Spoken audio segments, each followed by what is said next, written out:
I'll chase him round the moons of Nibia and round the Antares maelstrom and round perdition's flames before I give him up.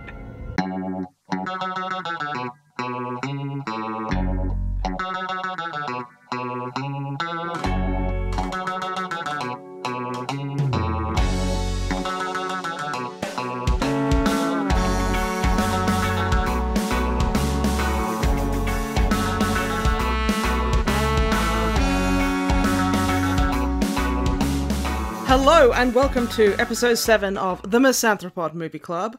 I am Snipe, as always. I am joined by Wib. Say hello. Hello. We are also joined by the illustrious Iron Brew ambassador, Longfang. God Say hello. Damn it.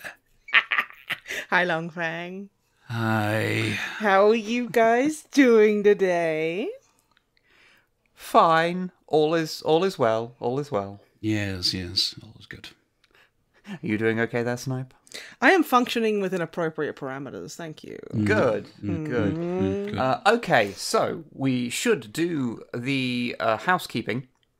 Yep, the house is a mess, quite frankly. For one, sorry it's been a while since an episode. Snipe got really ill and then we forgot. I got really ill and my father died, and I've only just stopped laughing. So... I mean... Christ. I'm not entirely wrong. I'm not even joking. And of course, we are joined by Longfang today, as Matt's on sabbatical. And you may recognise Longfang from my old podcast, Men with Funny Heads. Which was a great sci-fi podcast, by the way. Thank you very much. And as such, this is a sort of reunion of that, because the movie that I chose to watch for today's episode is a science fiction. It is? Science fiction? Fucking never. I was really surprised myself, actually. I'm not gonna lie. Yeah. It's totally not none of the episodes I've picked have had anything to do with science fiction. It's wild. Not even one of them. I've been shocked. And the movie that I picked is one of my favourite movies of all time, which is Star Trek II: The Wrath of Khan from 1982. So, before we get into some stuff, what is your folks' experience with, let's just say Star Trek in general, and Longfang try and keep this to under 5 minutes? I was just thinking there, I think everyone knows at this point. That you are part Star Trek. Yes, I am in fact Star Trek. We have a very special guest. Star Trek himself is here. I started watching reruns of the original series when I was a kid with at my grand's house with my aunt, so it's always been around with me. So yeah, I think I like Star Trek. I'm not sure, but I'm pretty sure I like it. I'm pretty sure you like it quite a bit. I think you sit into the same category as me, of that it's just been a part of your life for pretty much as long as you can remember. Yeah. There's not going to be a point in my life where I think, I don't really want Star Trek anymore. No, it's a constant. Yeah.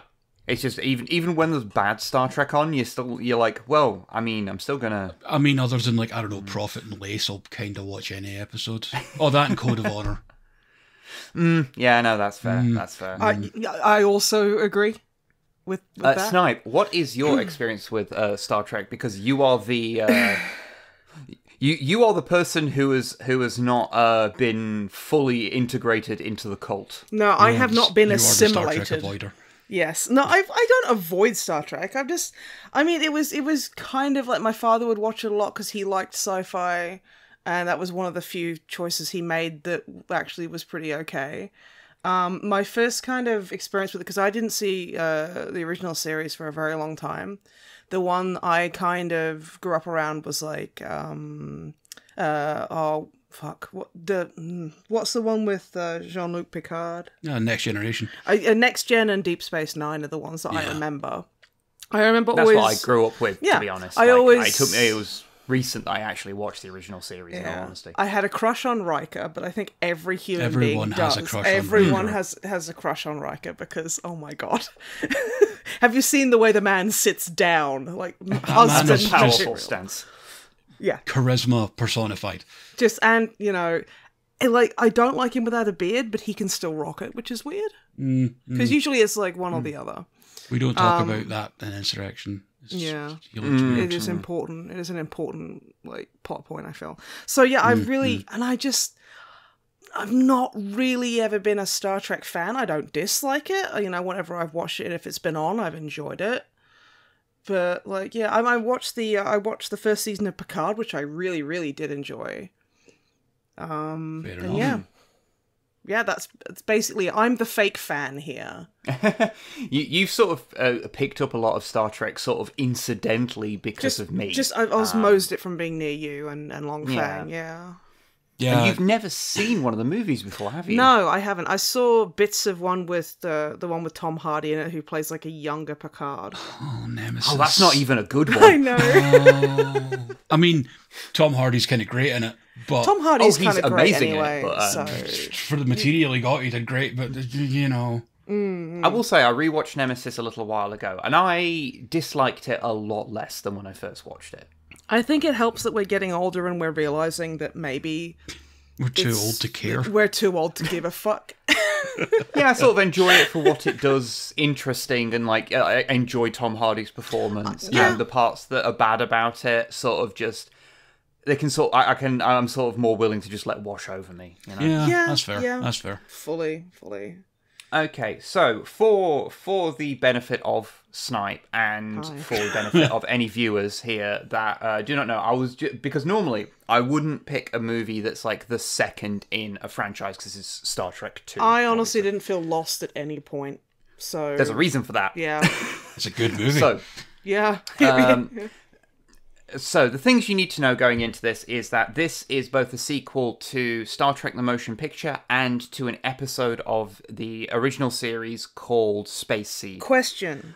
Is Yes. the first Star Trek movie the movie that your father refers to as the Star Trek the Motionless Picture? Yes. Yes. Okay. So Just wanted to make sure. Hi, Kev. what you need to know from Star Trek the Motion Picture is the Enterprise looks different and everyone's older. I got that. There you go. That's all you And need Kirk to know. is an admiral now. Yeah, Kirk's an admiral. And Spock's a honestly, captain now. He got boosted in rank as well. Yeah, Although honestly, it doesn't matter all that much. in a lot of ways, I consider Wrath of Khan to be a reboot of the movie series. It kind of is, yeah. The stuff that happens in the motion picture is not decanonized, as it were, but it's mostly never just brought up. ignored. Yeah, it might as well have not happened. It's like the Evil Dead Decker 2. Ioia, who was that again? It's just poof, gone. Yeah. And the reason is that the motion picture, though I have a fondness for it, mostly for its incredibly gorgeous model work. It's really pretty, but it's a very slow burn of a film. Yeah, it did not go down well critically, and it was Roddenberry's baby. And There's your problem. He was quietly but firmly led away from the movies as a whole. Yeah. And this sequel is basically the result of that. Is them taking Roddenberry as far away from it as possible and bringing in kind of a new team. I do want to say, work on it. I respect Gene Roddenberry for what he did and what he created, For sure. but he needs to shut the hell up sometimes. I think Yeah, I think it's like same with like George Lucas and like Hideo Kojima. I I think they're people with great ideas, but they need an editor to tell them to sit the fuck down every now and again. I think you've got a point there. Like the original series had a bunch of different writers who had control of their scripts for the most part. Which is how you got stuff like City on the Edge of Forever and all that. And then if you look at the first 2 seasons of TNG, the ones that he was heavily involved in, Aren't they? They're not very good ones, or they're not as fine. good. Yeah. But they're not great. Everything's kind of rocky, and there's a mandate from Roddenberry that you're not allowed to have conflict between crew members because humanity is past that at this point, and it's you're still going to have interpersonal disagreements. Yeah, though. exactly. It's just And unrealistic it otherwise. hampered a lot of the writers of TNG with a lot of his mandates like that. Yeah, because I do remember the later seasons, at least, being like, you know, like they did a lot of interesting stuff with Data and like, what was it? The Making of a Man is the episode. Measure of a Man's actually from like season 2. That's actually like surprisingly probably one of the best ones. Yeah, no, it's like that's the thing. Even when it's not great, there's still a couple of like a good few gems in seasons 1 and 2. It's just you get the general idea that like the writers were not super happy the whole time, and it was like a revolving door because people just kept leaving. So yeah, keep kicking him out of the. I hate saying that, but yeah, kicking him out of the writing room for the movies might have been a good idea. I mean, I think sometimes, like I say, I think I don't think anyone is above having an editor or like a someone sitting there going, maybe we shouldn't do it that way. I think you should always be challenged in that kind of regard, and there is the kind of like, well, you know, Gene Roddenberry came up with a TOS and all this amazing stuff, so we can't tell him no, and it's like, actually you can. And if anything, I think in a lot of cases that increases creativity, and you can get some of the best episodes or movies or music, like, you know, you can get that. But, you know, I haven't... This is an anti-auteur podcast. Yeah, fuck you, David Cage. Kind of, honestly, yeah. Kind of. I don't, because I see auteurs as like sacred cows, and I don't like sacred cows at all. I think your point of just like, you need someone to contest whatever you think is the right way of doing things can be very helpful in a creative process. Yeah. And it doesn't have to be in an aggressive manner. It can just be like, I think Spock should buy a Tesla.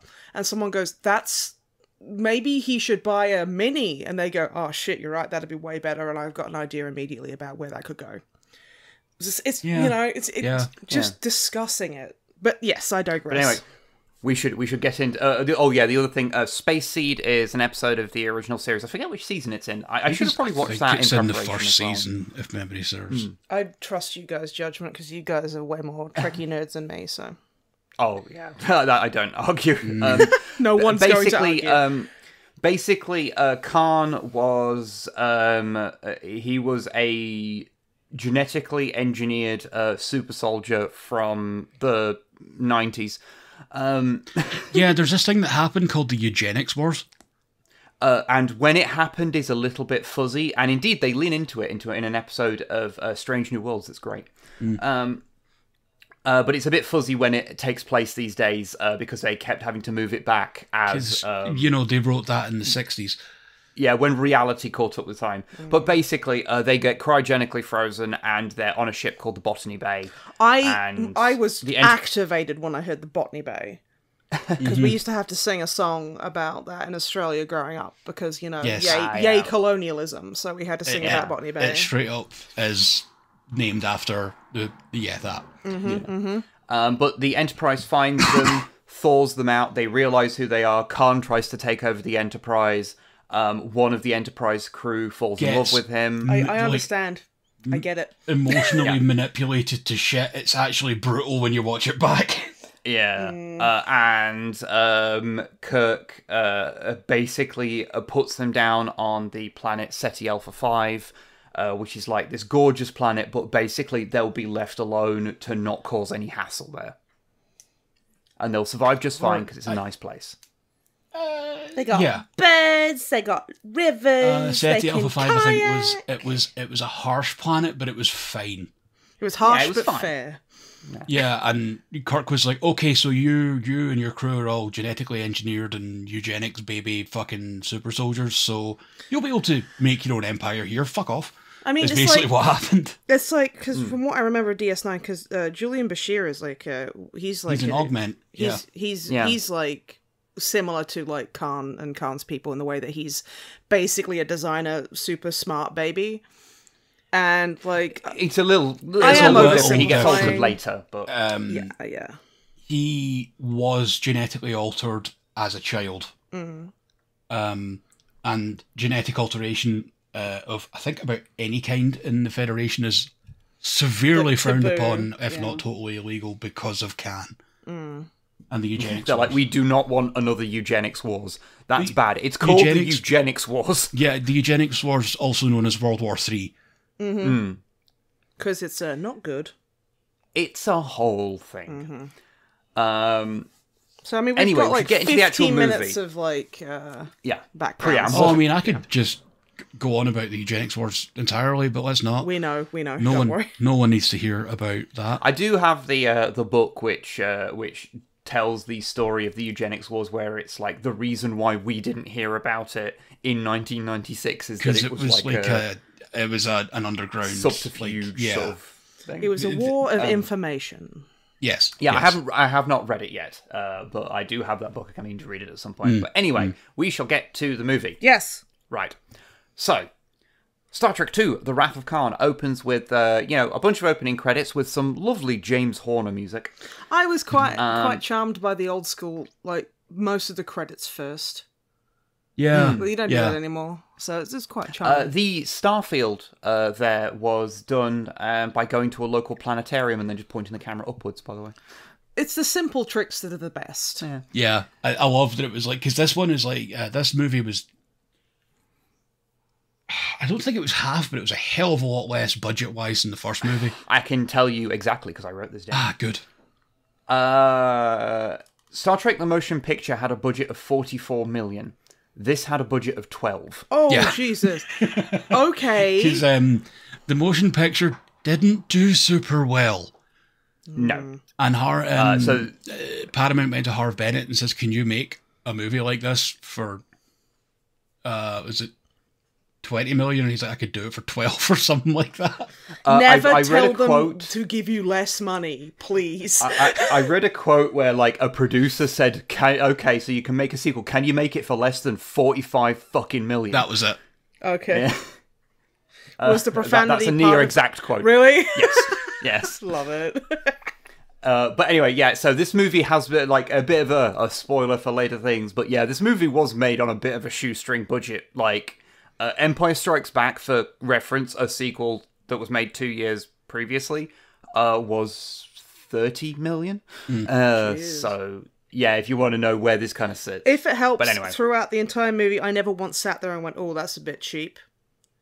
Yeah, I was going to say, I did think not notice at all. with modern HD quality, you can kind of see like, oh, that set's a bit cheaper, but there's nothing there that takes you out of it at all. Yeah, a no, lot of honestly.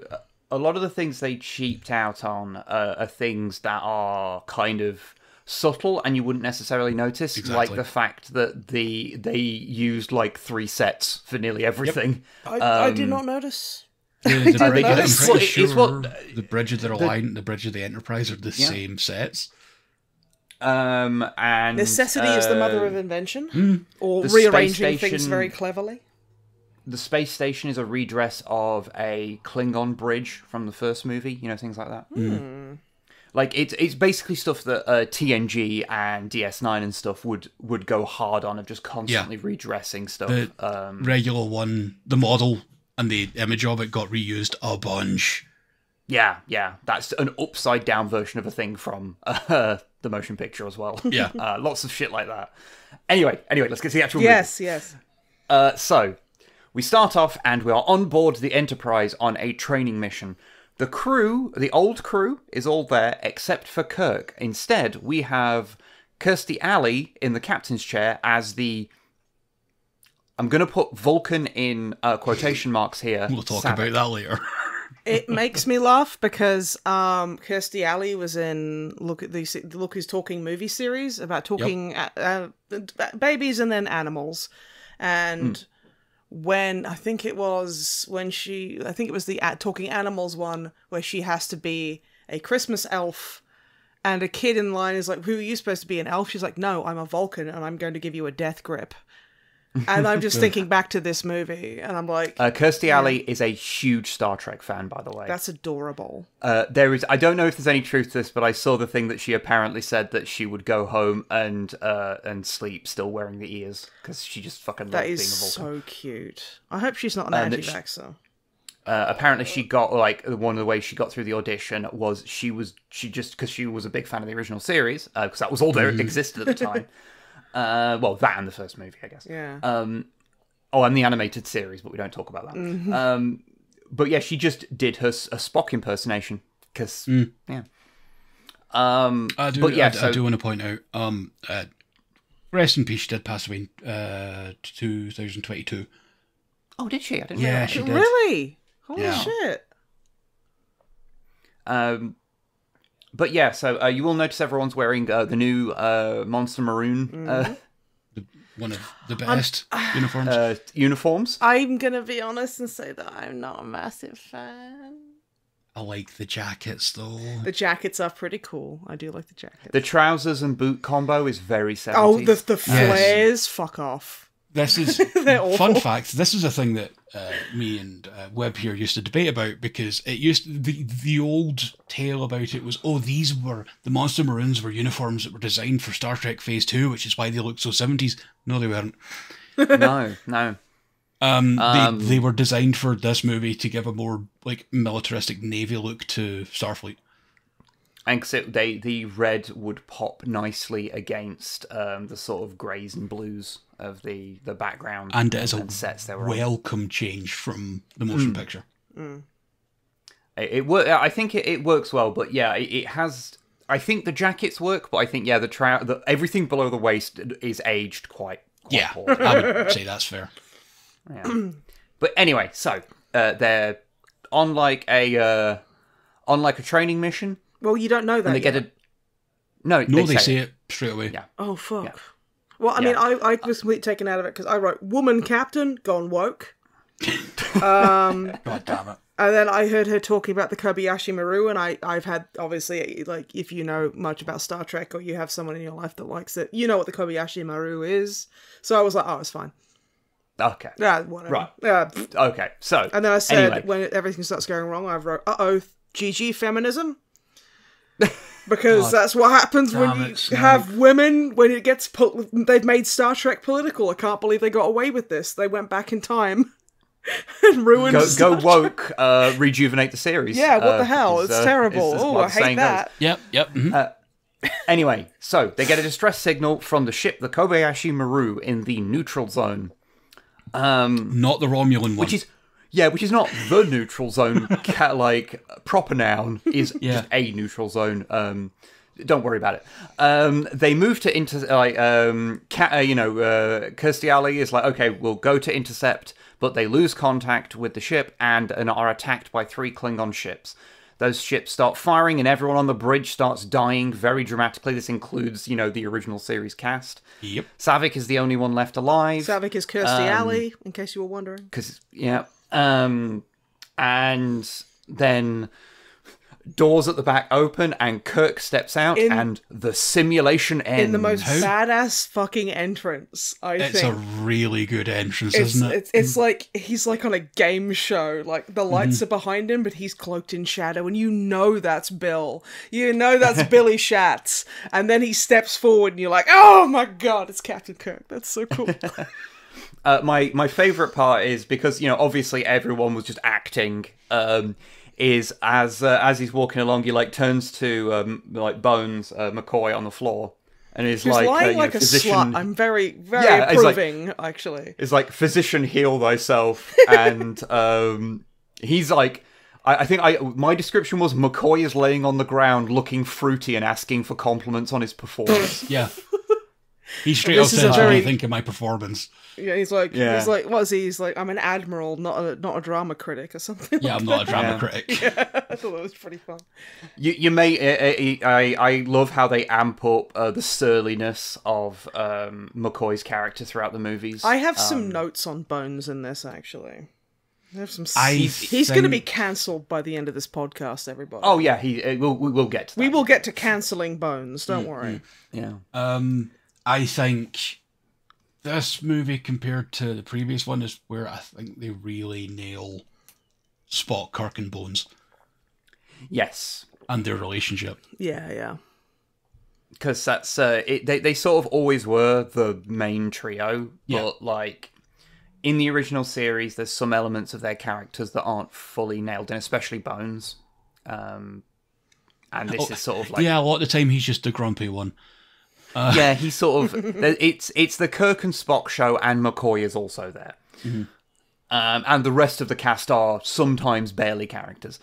They are people who say words. But once the movies came around, although the kind of secondary cast got a lot more to do. And that's good, because they're great characters. Anyway, so Savick is frustrated because there's like, oh, this test couldn't, you can't beat this test. There's nothing I could do about that. And Kirk kind of responds that, it's not about beating it, it's about dealing with a no-win situation. Mm-hmm. It's not a test of skill, it's a test of character. Yeah. Yeah. And, the test is being done, we find out that this whole, test thing is being done because the Enterprise needs a new crew, because the old crew is... old. Well, they're all getting old and they've been promoted or gone elsewhere. And honestly, the sort of theme of these characters getting older is not only especially Kirk getting older is not only a big theme in this movie, but it kind of feels like it's a bit of an overarching theme of the entire run of movies with the original cast in. Yeah. Like them all kind of they're all getting too old for this shit, and that's sort of the movies. Then not everyone is directly dealing with that, but it's kind of an undercurrent of the whole thing. The good ones tend to. Mm. I'm thinking of you, Wrath of Khan, obviously, and Star Trek 6. When everyone has dispersed, Kirk is leaving the simulation and he runs into Spock and he's like, "Aren't you meant to be dead?" Yeah. I saw that and I was like, that's a weird thing to say. And we find out through their conversation that Kirk took the Kobayashi Maru test 3 times and his final attempt was very unconventional. It had the merit of having never been tried before. He set fire to his own pubes and made the safety team run in, so they gave him a pass because they didn't want him to sue, because that's just the way it works in Starfleet Academy.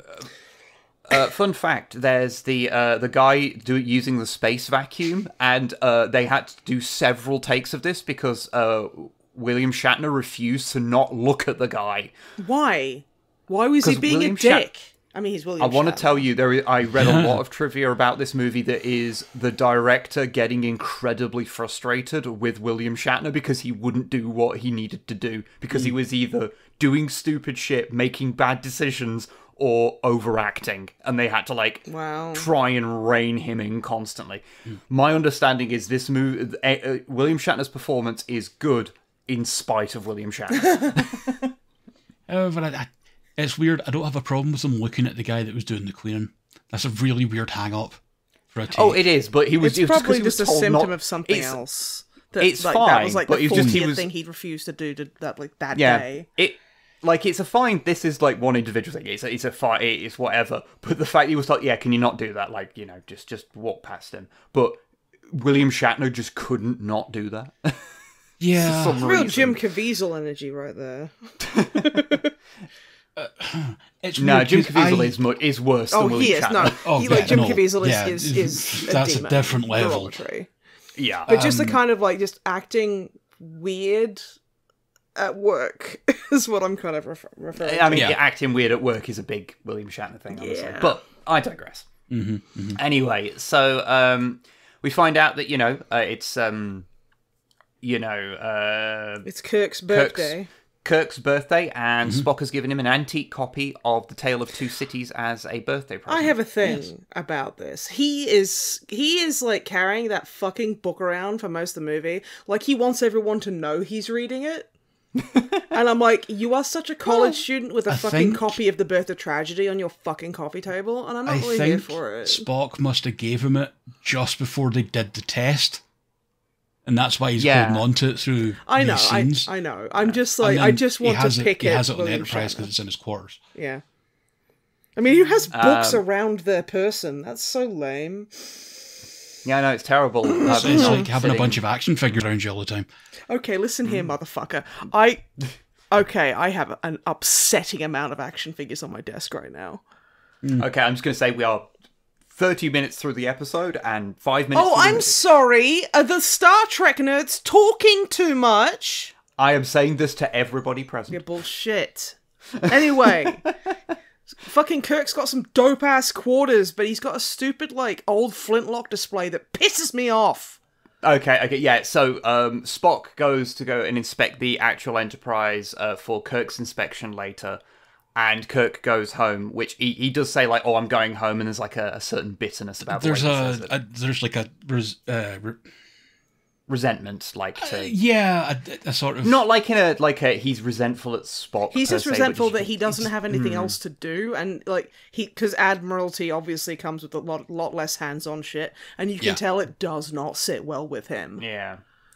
So while he's at home, where he's just kind of, staring out onto the matte painting that was taken from, that was reused from the Towering Inferno, I believe. Oh, shit. Which means that that we know the exact address of Kirk's apartment. Don't dox James Kirk. That's a view from a specific apartment in San Francisco. Can you please not dox James Tiberius Yeah, can we Kirk? can we Thank you. not dox the captain, please? Well, the admiral. Can we not? But McCoy visits him and brings him a birthday gift of some illegal Romulan ale and a pair of glasses, because it turns out he's allergic to the drug that He's allergic does, to like, laser eye surgery. that sci-fi fixes his eyes or something Yeah. like that. Yeah, I think this was in a time before people thought that laser eye surgery would be a thing. Oh yeah. Yeah. Also, I like it how he's like, oh, what? Because he gives him the glasses and he goes, oh, what's this? Klingon like. what was it? Aphrodisiacs. And I'm like, is he accusing Bones of giving him Klingon Viagra? Oh, come on. Like, if there is one character in Star Trek... Okay, there's actually a needs few characters, Klingon but if there's one Viagra? character in the original series that would give you boner pills, it's Bones McCoy. Oh, I yeah. think you mean boner pills, McCoy. Yeah, boner pills McCoy. Anyway, it also the glasses work as a good shorthand for showing Showing Kirk his age. getting older. Yeah. And like McCoy kind of prods him a bit about how surly Kirk is being about his birthday. Yeah. He's like, And, listen here, James. I'm the one who's being the fucking dick. You can't do I'm the it one who's too. supposed to be. I'm the surly dickhead around curmudgeon. here, sir. I'm the crotchety old man. How dare you? You're supposed to be the suave old man. What's So happening? this is one of those moments where it's like, oh yeah, no, Bones is, they've now cemented that character. He's the one that will like just be blunt as all hell with Kirk, and I'm like okay just with that. cut through all the shit. Yeah, McCoy's like, basically, look, you're mad because you're not captaining a ship anymore. And he's like, no. Just go be a captain again before you're actually too old to do it, you idiot. Before you become part of this collection. Yeah. I Hence thought the that was antique such flintlocks. that was such a good kind of thing, like because like Spock gives him the book and he goes, well, you're fond of antiques, and then you see him get the glasses and he's like, oh, I'm old now, and he's like got all the flintlocks and everything, and it's just that's just a nice little kind of gotcha. I thought that was quite good. We then cut to the USS Reliant. Who is captained by Paul Winfield, who played Yes. Traxler in Terminator 1 Yep. 2 years shit, later. yeah. I saw He's been him in and a I freaked ton of out. stuff. He's been in like he was in Batman the Animated Series. He's been in loads of stuff. He's fucking great. I love Paul Winfield. He's great. But yeah, I was overjoyed to see him here. It made me very happy. But yes, we're on this new ship that is a Miranda class, which, no biggie, it's my favourite Starfleet ship. And there's a log by its first officer, who is Chekhov. And he tells us how they're searching for a lifeless planet to test the Genesis device, and they are in orbit of a planet, SETI Alpha 6, which, as any Star Trek fan's ears, will then perk up, because SETI Alpha 5 is the planet where Khan and his crew were left. Chekhov has found a small amount of life on the scanners, but they need to, but the planet they're testing this device on needs to be completely lifeless. So him and Captain Terrell. Terrell. It's Terrell, yeah. We were talking about this last night, Longfang, how both of us always forget that character's name. Yeah. I'm glad I wrote it down. Wow. But it's also, I always want to say it's Terrell, but it's Terrell. Yeah, Terrell. Yeah. Okay. Terrell. But yeah, so they speak to the project lead, Dr. Carol Marcus, who's on a space station, Regular One, it's called, who says that, the planet must be absolutely clear of life or they are not doing this. So they need to check the readings to make sure, if there is anything on the planet, then it needs to be, and if it can be transported off planet, then fine, but, it needs to be absolutely lifeless. She turns to speak to her large adult son, David. Yes, I have things to say about her large adult son. Okay. who reassures her that the project will work, but he's nervous about working with Starfleet, as the project that they're working on could very easily be turned into straight a up weapon. does say that Starfleet's military. Yeah, he straight up says that, yes, like, science will always be misused by the military, which is why he doesn't trust Now, Starfleet. I will say, there is, like, an interesting conflict here, because, Yes. so, strictly speaking, according to Roddenberry's vision, Starfleet is not a military organization. It just happens to resemble one. And this movie was written, well, like, the chief stuff of it was done by someone who doesn't really know Star Trek. That was an intentional choice. And he saw the military aspects of it and amped them up to make it Hornblower in space. Which is what Roddenberry often referred to Star Trek as.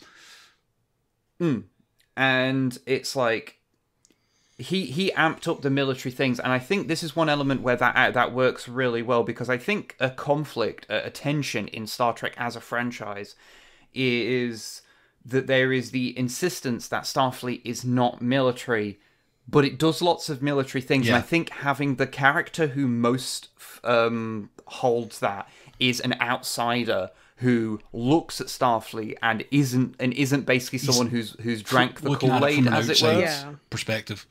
And he's like, yeah, you don't call yourself a military, but you absolutely are. Yeah. They functionally are. Their primary mission is exploration, science, but if they need to act in defense and stuff, they can and will. Yeah, like, so And I frequently do.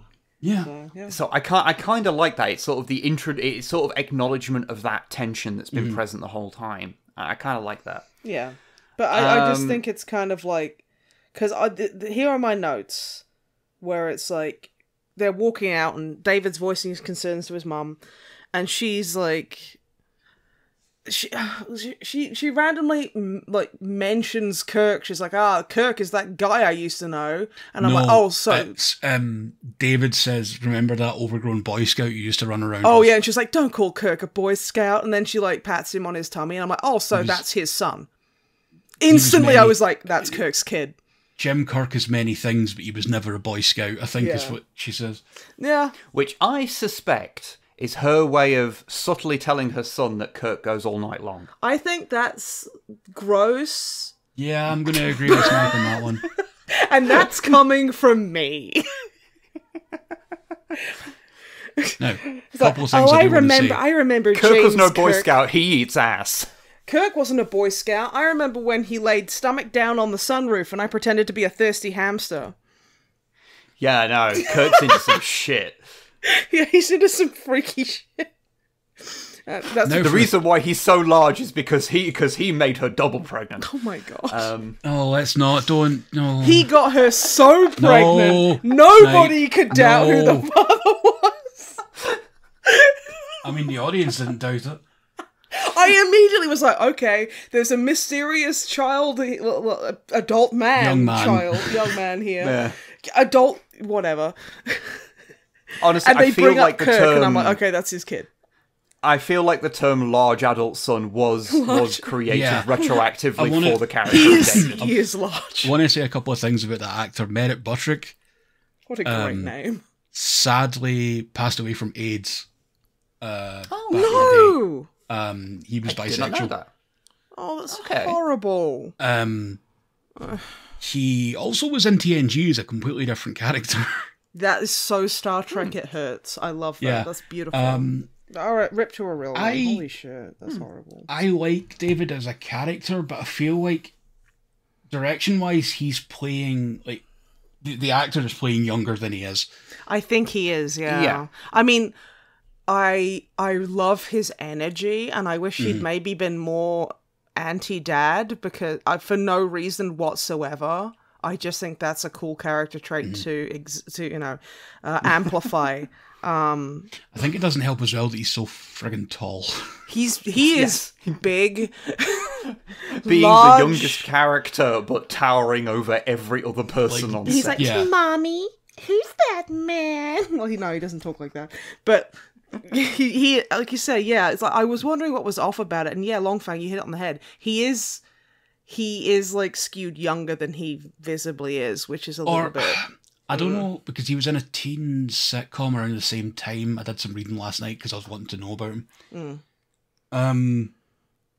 I think he does just also look older than he is. I think that's the other thing I was going to say. I'm not older. sure what age he was when he actually did this film. Yeah. But it could be that he just looks older than he actually is. Maybe. I mean, again, because he's big, it might just mean that he looks older than exactly. we assume. Yeah. So. Anyway, so yeah, that whole thing happens. We then cut to Tyrell and Chekhov, who transport down to the planet of Ceti Alpha 6, which is plagued by these horrible sandstorms, and they can't find anything on the tricorder, but they do stumble upon some cargo containers. I've just got, I'd live there, TBH. It's probably pretty competitive rent these days. Honestly, yeah, you gotta take what you can get, really. So they open up the door and they find some living quarters inside. Chekhov sees a shelf of books, which one of which is Moby Dick, which will turn out to be fairly important. King Lear is also there. There's a whale in this. Yeah, yeah, works. Like I think there's the complete works of Shakespeare there. Yeah, and, like there's a handful of books there. And then he sees like what I think is like a belt buckle or like it looks like an airline belt buckle. Yeah. Yeah, that has the SS Botany Bay written on it, and Chekhov is like, "Oh fuck, we need to leave now." Like, I love that it takes him a second, then the realization hits him, and he's like, "We need to leave." Yeah. So they leave the container, and they are sprung by Jawas. I've just put Tusken Jawas Raiders in brackets. Love. So we've got Jawa, Tusken Raider. I went Fremen. You see, all valid choices. All valid. All valid. Yes. We briefly cut to the Reliant, who has lost contact with them, and then we cut back to the planet where we find out that they are not, in fact, Fremen. They are a bunch of Chippendales models. They really are complimentary, by the way. No, literally. Literally, that's what a lot of those guys actually were in their day job. They were Chippendales dancers. Yeah. I'm not going to say that I could tell. Oh, you can totally tell. But that's fine. yeah. And this is absolutely not a criticism, because you want people who are supposed to be peak physical fitness. They're eugenics babies. They're eugenics babies. You're Adonis archetype. You're gonna have some hot muscle guy. That's just. Who's the second in command? Who's like always got the bandana on? He's got those gorgeous like solid snake curl like mullet. Yeah. Yes, I always forget the character's name. I can't remember, but Lakeem. Lakeem? Yeah. Okay, yeah, no, his hair is perfect. I can't remember the actor's name, but he was also in an episode of TNG alongside Merritt Buttrick. Perfect. Also, it reminds me a bit of the Nietzscheans from Andromeda, which is another thing that's based on Gene Roddenberry's work. Why did you bring that up? We were having a good time. No, because it introduces the same tension where you're like, yes, they are eugenics babies, okay, you know but what? they are hot. Okay. Fair point, because Nietzscheans are also eugenics babies. Yeah, okay. Yeah, I guess. But anyway, so then the lead Fremen reveals that he is in fact... Not a Fremen. He is Khan. He's Ricardo Montalban. Ricardo Montalban, the guy from Fantasy Island. The guy from my Fantasy Island. Car adverts in America saying something about Corinthian leather. Taking his jacket off and revealing a chest that, as apparently there was like an urban legend that was a false chest. Yeah, but no, a breastplate. He's just crazy in shape. That man is just big. Possibly apocryphal, but from what I've seen, he had a back injury earlier in his life, so he stayed really fit to kind of deal with that. Speaking as someone who had sciatica really bad and has been to the gym every day for like 3 months, I get it. I've suffered like he has. I understand. All that exercise and stuff obviously kept him in amazing shape. Yeah. But it kept him from being in a wheelchair for a very long time up until quite late in his life. Oh, Jesus.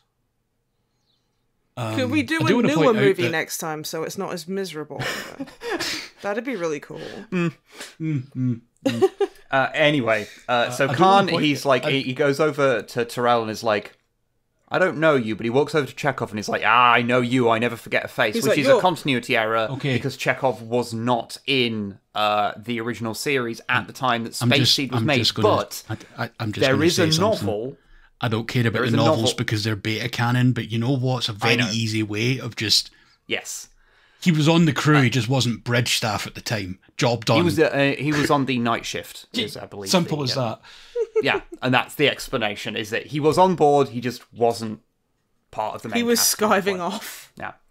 But but to be fair, the actual writer did say, yeah, that's a straight up error, but he subscribes to the Arthur Conan Doyle thing, where there's lots of continuity errors in Sherlock Holmes, and he just refuses to apologise for them. 'Cause they don't matter. I mean, good. Yeah. I mean, I'd prefer that to someone going, no, actually, it's really smart because, it's just like, just admit you're fucking wrong, and who cares? It's fine. Yeah. So at this point, Chekhov explains to Tyrell and the audience, who happened to miss Space Seed from like 20 years previous, 15 years, explains who Khan is. You know, oh yeah, he's a warlord from Earth who we thawed, and he tried to take over the ship. Blah blah blah blah blah. And then Khan explains that, oh, you know, this is not SETI Alpha 6. This is actually SETI Alpha 5 where we were left, because it was able to sustain life, but then 6 months after you left us here, SETI Alpha 6 exploded and altered the orbit of the planet, and now this, you know, what was a relatively pleasant planet is now just the utter wasteland it is now. And then... and Kirk never thought to check how we were doing. No, and so, which is valid. A valid to be fair criticism. to Kirk and, you know, Starfleet, that was during the Enterprise's 5-year mission with Kirk at the helm. So they were in, like, by Federation standards, just the fucking outside of their range. So there wasn't going to be anyone that would notice that 6 months later, SETI Alpha 6 exploded. But anyway, Also, the most I wouldn't important go and part- check on that asshole. I would, just to make sure that Yes. he's not fucking getting ideas. But that's just me. I'd have been like, do you need any more coconut oil? Just wondering. No reason. But the best also part where of we the get movie is coming up, because him and Chekhov have a back and forth, and Khan picks Chekhov up by his handle to intimidate him. I refer to it in my notes as the idiot handle. I thought that too. The Chekhov handle. We haven't seen his gun yet, which is weird, but we see the handle, and Khan makes use of that, and I really do respect that. For context, for people that haven't seen the movie, the spacesuits that Chekhov and Tyrell are wearing have got like this little handle thing on the chest. Idiot handles, and yes. He picks him up by it. First of all, because Khan realizes that they, you know, it's obvious they weren't there looking for him. So he's like, why are you actually here? And they obviously refuse to answer, even when he just picks Chekhov up. Also reminding you that, yeah, he's not only he's like, superhuman. Khan's not only supposed to be like superhumanly smart, he's superhumanly strong as well.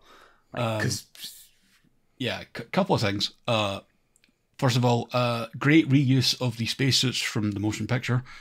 Yes. Nice to see them back. And also the reaction Khan has when he hears Tyrell say, "I've never even met Admiral Kirk." And then he's like, Admiral. He's so offended. He says it like 3 times because he's so offended, and he's like speed running the stages of like, it's not grief, it's like revenge. Yeah. Yeah. Like, first of all, shock. Second of all, denial. Third of all, bloody angry rage. And fourth is plan. Yeah. Those are the 4 steps of revenge. So, since they won't tell Khan anything, he goes over to this little tank full of sand that's in the corner of the room, and he's like, so this is the only surviving native animal of SETI Alpha 5, and it's a weird bug puppet. And it killed his wife. Yeah, it said, you know, these things killed like 20 of our people, including his wife, who was the, presumably, I don't think I actually say her name, but one is to assume it's the Enterprise member. Marla McIvers. Yeah. Great name. She was apparently originally going to be in the movie, but it was changed in rewrites. I mean, I think it works better without her in it. It makes more sense. Also, like, without her in it, I can't help but feel like Khan is just using that as an excuse to fuel the fires. Yeah, I think so. I think he's just into his feelings a bit. I will say, I wrote about this scene with the weird wet puppets is, dude, that is so fucked. Honestly, I am nauseous. It did actually make me feel physically unwell. It's really intense. It makes me feel very sick. Yeah, it is a horrifying scene filmed to be horrifying and It works. executed well. It works really well, so and I have Even when it's like extremely strong clearly the fake side of Pavel's head, it still gets you. It does. It does. But yeah, the actual thing is these gross little dudes. They have like offspring. These little wet puppets have like because they look like giant earwigs. Yeah, And then there's like little slug thingies. Yeah, then there's the little ones that are like little slugs, and he goes into a thing about how they didn't kill all these men all at once. They of course, enter through the ear. enters through the ear, and they wrap themselves around the cerebral cortex. so that they basically become incredibly open to suggestion. And then after a little while, they basically wear out the host, and they go insane and die horribly. Yep.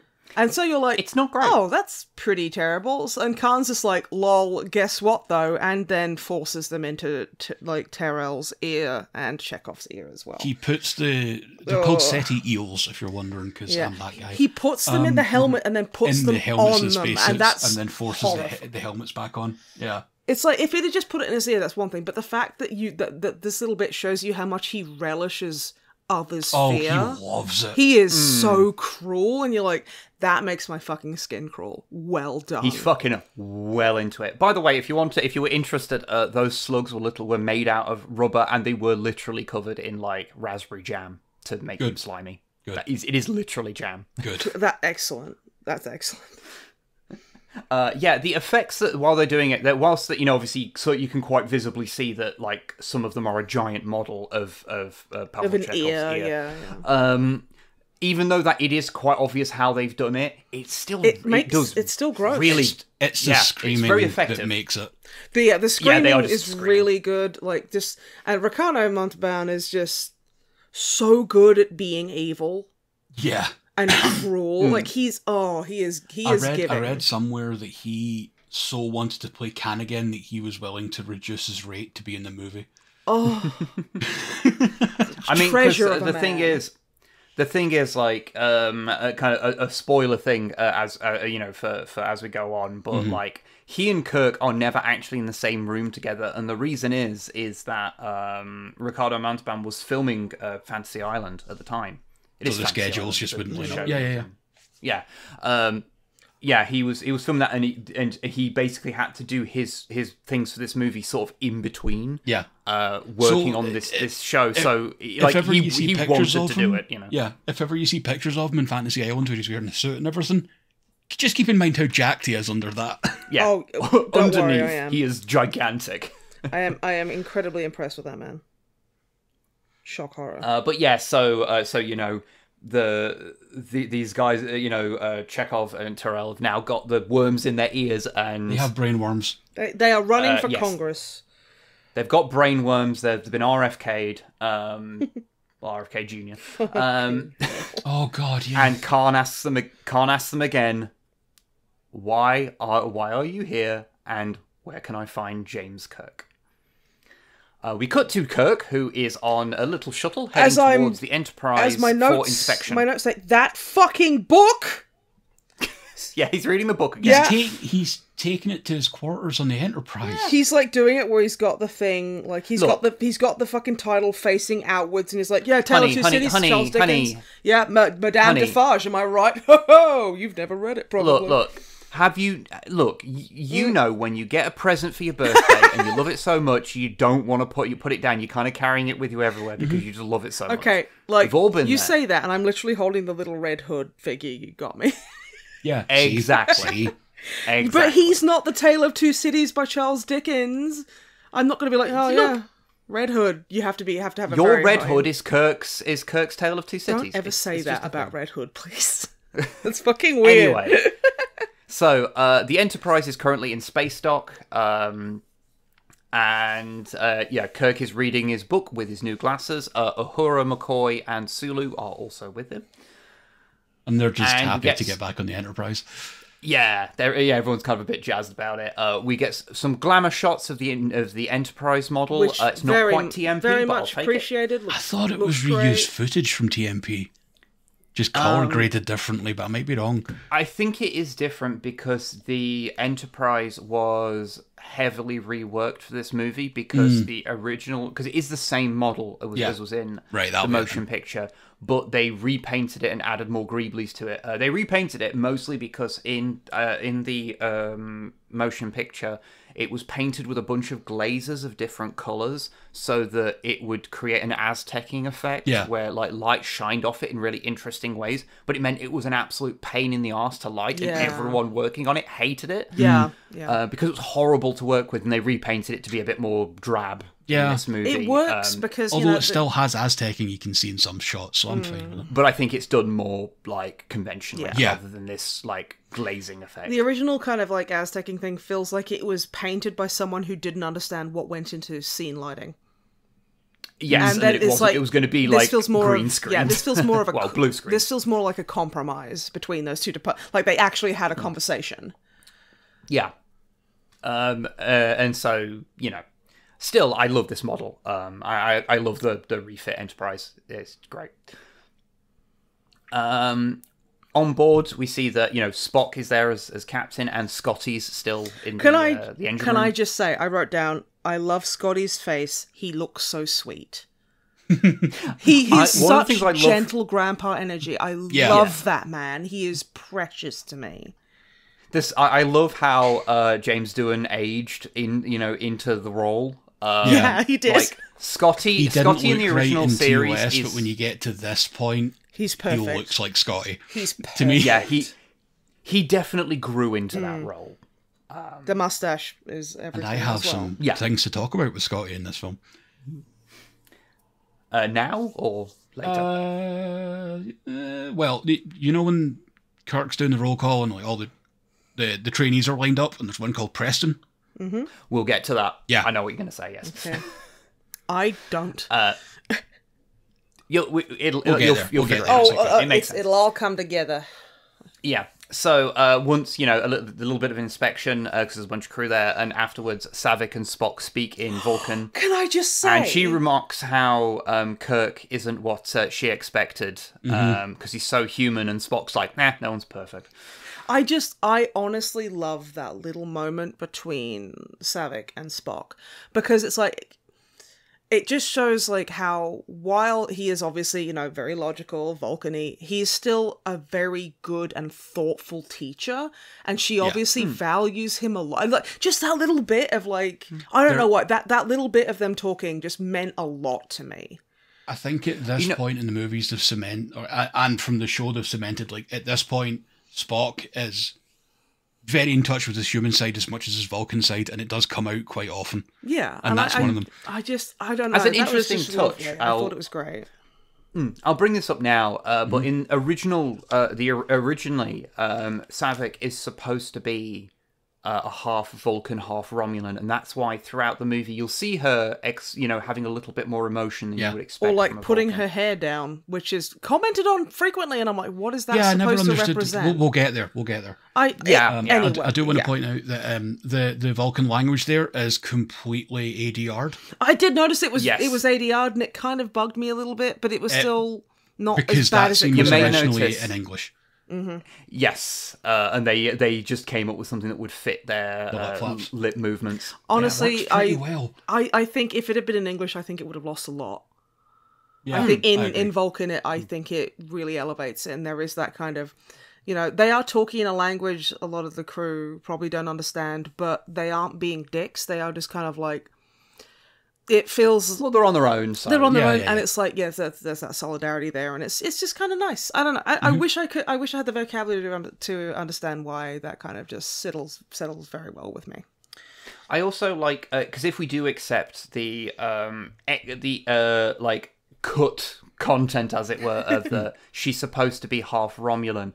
I also quite like that, because then that sort of mirrors, because later on in his life, Spock's big thing is trying to reunify Vulcan and Romulus. Yeah. That's his whole reunification thing is like a whole thing. You see, the Romulans are an offshoot of the... No, I'm going to shut up. Yeah, it's a whole thing. But it's cool. I kind of like that. It's has a little bit of a... it's obviously... completely accidental. Like it wasn't like Yeah, but it does add a bit of weight to why he feels so strongly about it as well. Yeah. This you could read it as this being that this is the reason. Either that or that his dad looks remarkably like that one Romulan he met, but we don't talk about that. That's fine. And he both Savick. If you're going by that idea, both him and Savick are half Vulcans, so they kind of maybe have a bit of a closeness to each other because they've both had that experience. Yeah, they both have another thing to have solidarity with. Yeah. So Kirk finished off doing a little bit more of an inspection, but then decides it's time for a test flight with the new crew. Can I just say, I love that, like, he's going up with the thing, it's like, what about the rest of the inspection? He just mouths later. Just later, like, no, I don't, he's like so fucking bored of being an admiral, and honestly, very well done. During the little crew line up there, you see Midshipman Preston, and it's mentioned there that that's Scotty's nephew. It's not in. It's not on screen anywhere, but it's mentioned in the novelization. It's also in deleted scenes, I'm sure. Yes, I think there is a deleted scene. Because I didn't see that because like Wib and I both have because it's his DVD. So I did not see can't remember which cut it's on, but I've seen the actual footage of that bit. Yeah. Which makes some stuff later really a little more. Because I did write down. The scene later is extended as well. Yeah, I mean, it's not that it makes more sense. It's just it still makes sense, but it adds a bit to Scotty. Yeah. So Kirk steps onto the bridge, and it's obvious how excited he is to be back on the bridge. It's not just that, like the actual scene. I think is I wrote down because I'm big onto the scene setup and a lot of what is being shown and what it is kind of meant to invoke emotion-wise through costuming, lighting, or camera angles. I'm that slut. And it just kind of, the whole kind of them kind of like stepping back on was very much, this is, and I mean this in a very complimentary way, it's very self-indulgent for the characters, and it's also self-indulgent for the audience in the way that we as the audience see this crew that we've grown with and we love and we know very intimately back where we're used to them being, and you see the characters assuming that kind of headspace as well. And it's a beautiful little moment, and I really loved it. It's the we've come home moment. It is. It's the we're back, and we can breathe. We can relax. We're comfortable here. And it's so well it's portrayed really well. If you don't mind me being a foofy, like, snotty wanker about it. No. That's just, I just thought that was really cool. So, Kirk steps onto the bridge, and Spock tells Savick to take command to take them out of space dock, since she's never, taken showing a ship out of again space dock before. that he is a fantastic teacher. I am absolutely sure that part of why Spock is doing this is to fuck with Kirk, because he knows you can see how nervous Kirk is about letting a trainee do this. Well, Bones literally is like, do you want a tranquilizer? He's like, no. Like, as they're watching her take this thing out. So we get a few more glamour shots of the Enterprise. Very pretty. And very pretty. My favourite part is as it's leaving space dock, there's a little guy in a spacesuit on the outside of the space dock, and he's waving to the ship as it goes past, and I love that little guy. He is amazing. Was in TMP as well. We stand that little guy. That little guy was But there. I love him. He does sound. They've just left him out there for 3 years. No, he's like. Oh yeah, so no, he's like a. He's not happy. He's running out of air. He's No. Why is no one Why are helping you making me? it mean? He's a ship spotter, and this is the highlight of his day because he loves the Enterprise. Oh yeah, he's like, I've got NCC 1701. Oh, I can't wait till there's more of those, and I can add more. I can't wait for the 1864. That's the fancy one. You see, I remember numbers. That's That's the Reliance fucking serial number. Good job. I don't remember that Nice. one. That's one I never remember. I literally saw a license plate that I needed to remember for a split second 10 years ago, and I still remember it. Yeah, I'm kidding. I'm usually the same, but for whatever reason, the Reliant. I know. I get black spots as well. Don't worry. But it's 1864. I'll have to show you some DS9 and Voyager and see if you can be one of the people who can actually remember the Defiance or Voyager serial number. I can never remember those. I probably won't be able to either. Voyager's 7-4 something. 9 4 3 4 4 4 4. Fuck, I don't know. It just keeps going. They're not. It's no 1701. No, 1701 is the perfect one. It's just good.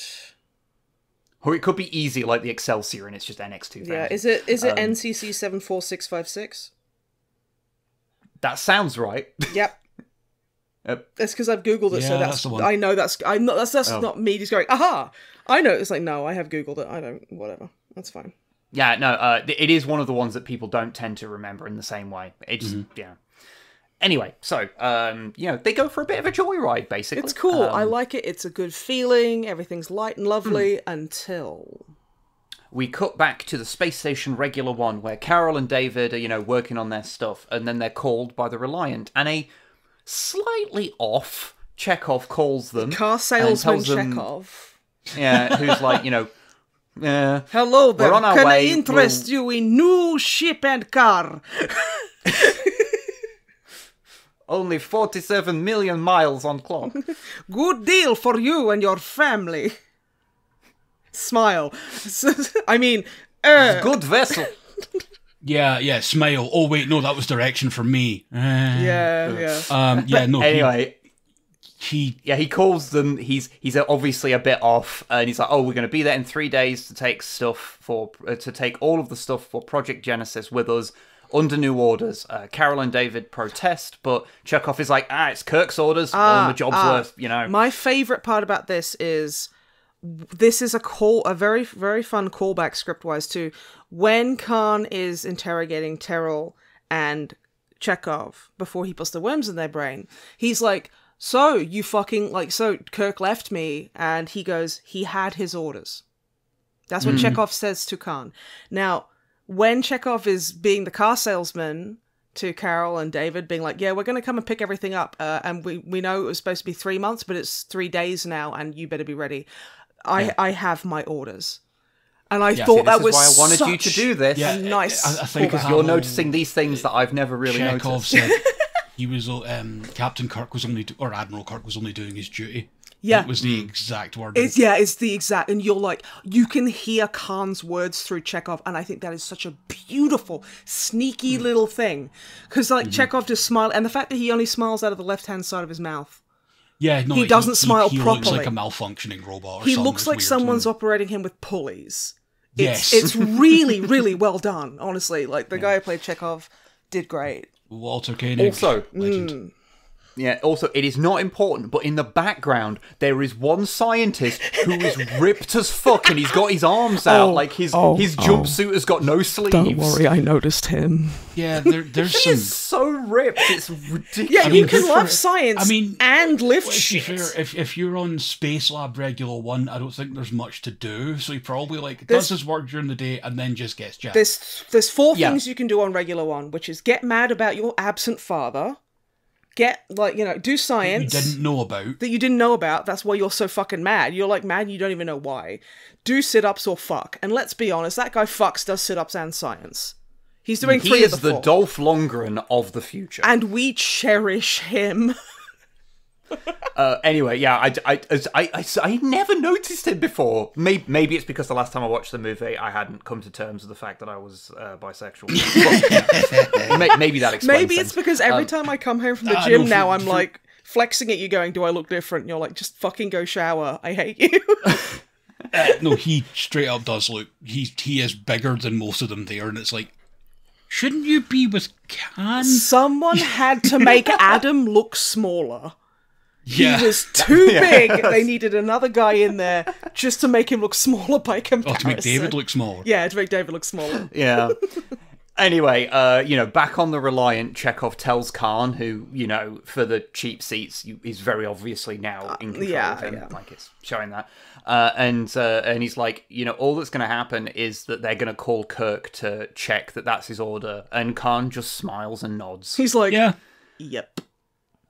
Back on the Enterprise, Kirk and Savick meet in an elevator. This is where everyone comments on Savick having her hair down. It's really weird. This is something that is this like a generational thing? I don't know. It does feel like there's a version of the script in which there was a romantic subplot involving her. I'm glad that there isn't, because she is visibly in like her 20s and William Shatner is visibly not in his 20s. Yeah. But I think it's kind of like, if I were to give this a bit of a headcanon... romance thing, because because McCoy comments on it as well. Maybe this is the kind of way I'm kind of looking at it. Is Okay. can I get my thought out, because I will lose it? So Vulcans are very you think of a Vulcan woman, she's going to have short hair, she's going to have a sensible haircut, sensible bun. So when you see her with her hair down, that's her kind of like, that might be a callback to the kind of half Romulan, half Vulcan thing, where she's a little bit more in touch with her emotions. But that's a visible check kind of thing of her. That's my no prize for it anyway. I'm gonna be honest. You might be onto something in a weird way. Yeah. Thank you. Every time we see another Vulcan. They well, have not so short, much in TOS, but sensible after hair, this, or they have up in a like bun. the same fringe and like a very logical haircut. They do. They have a sensible haircut that is not going to take. It's not going to be difficult. While it expresses individuality, it is still not a complicated hairstyle like you'll see. Say, oh god, what was her name? The empath lady. Troy. Like Deanna Troy. Like, you're not gonna they're not gonna have big fancy things like that, because it is illogical, it is time consuming, and ultimately what does it do? But they still had that level of kind of personal choice involved in their haircuts. Really, really interesting thought, Snipe. Again, a reason why I wanted to see it is because a different observation, Because you saying about it's weird that McCoy, also mentions it. I'm like, yeah, but we saw how he was dressed in the previous movie when he shows up. Oh, disaster! Disco McCoy is the best. Did not besmirch that man. Literally, it's like Have you ever seen Disco McCoy? I have, because Longfang sent it to me like 3 years ago, and I was like, that man fucks. Yeah, He fucks. was out of Starfleet. He was enjoying his He was retirement. out of Starfleet. He was sucking and fucking his way across the universe like a fucking king. And They drafted me. They drafted me. I had to stop fucking and sucking for 10 minutes. It was awful. But they changed the sick bay too. Engineers love to change things. Oh god, I love McCoy. But yeah. He's. I like this. This is what I like to think is my part of the podcast, is that I am hyper aware of costume changes, which there is a couple of bits about costume that I'd like to get into, because it's actually pretty well expressed in this movie. I'm quite impressed. Yeah, this is one of the things, because like we've seen these things so many times that there are some things that we are sort Just of like miss. They're just they're just the movie. You kind of almost lose sight of some small details because it's been so long since we saw it with fresh eyes, Mm-hmm. But yeah, in the elevator, asks about the Kobayashi Maru again, and is like, Admiral, how did you do it? And stop the elevator so they can have this conversation. Which is it's just if they just hadn't stopped the elevator, they would have been able to finish the conversation before the elevator got there anyway. I love that. Savick was not expecting Kirk to just restart the elevator and make the "you may ask" joke. That is, honestly, that was suave as fuck. That got to me. My favourite part of that entire scene is when the elevator doors open. and McCoy's like, the fuck did keep in the elevator, you dick. Who's holding up the damn elevator? It's just like, calm down. He's like, I got fucking dicks to suck. I gotta get in. Do you want to know a really cool little detail about that scene as well? Yes. You might notice that obviously that's not a real elevator. No. And so what they did is when Savick gets in, and in the intervening time before, the scene on wheels. Obviously, like on the other side of the door, there's just like a removable bit of wall. So then a bunch of stagehands come remove that bit of wall, so it looks like a different bit of the ship. Genius. When the doors open again. Well, turbo lift magic. It's beautiful. It reminds me of the Simpsons episode where Leonard Nimoy is on there, and he's talking about like everyone's fed up of hearing his Star Trek door story. How he's like, well, you see, we didn't actually have automatic doors. You'd have a stagehand behind that would open them up, and they'd play a whoosh noise. And like everyone's like, okay, Leonard, we get it. And I'm just like sitting there going, complimentary. I feel seen. But anyway, so yeah, he goes to see Spock, who's doing a Vulcan meditation, which I love. Well, before that, because Kurt gets a message telling him that Carol is calling him, and he's like, oh, this obviously kind of rattles him a bit. Mm-hmm. And he takes the call in his quarters. The transmission is being jammed, so it's really janky. I do want to point out when barely McCoy mentions something about it being an old flame, and Kirk turns to him and is like, as a physician, you should know the dangers of reopening old wounds. That is such a sick fucking line. Yeah. Just boom.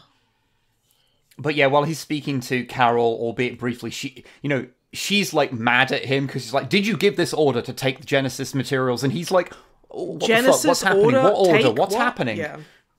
Yeah. So he's just mostly confused, and she's obviously like also kind of doesn't think he's actually given that order. Like you can kind of tell that. Yeah, and she's visibly distressed. She's distressed, Like, yeah, and like she's it distressed. just feels like she's mad about it because even though, yeah, like I said, I don't think she truly thinks that he's given that order.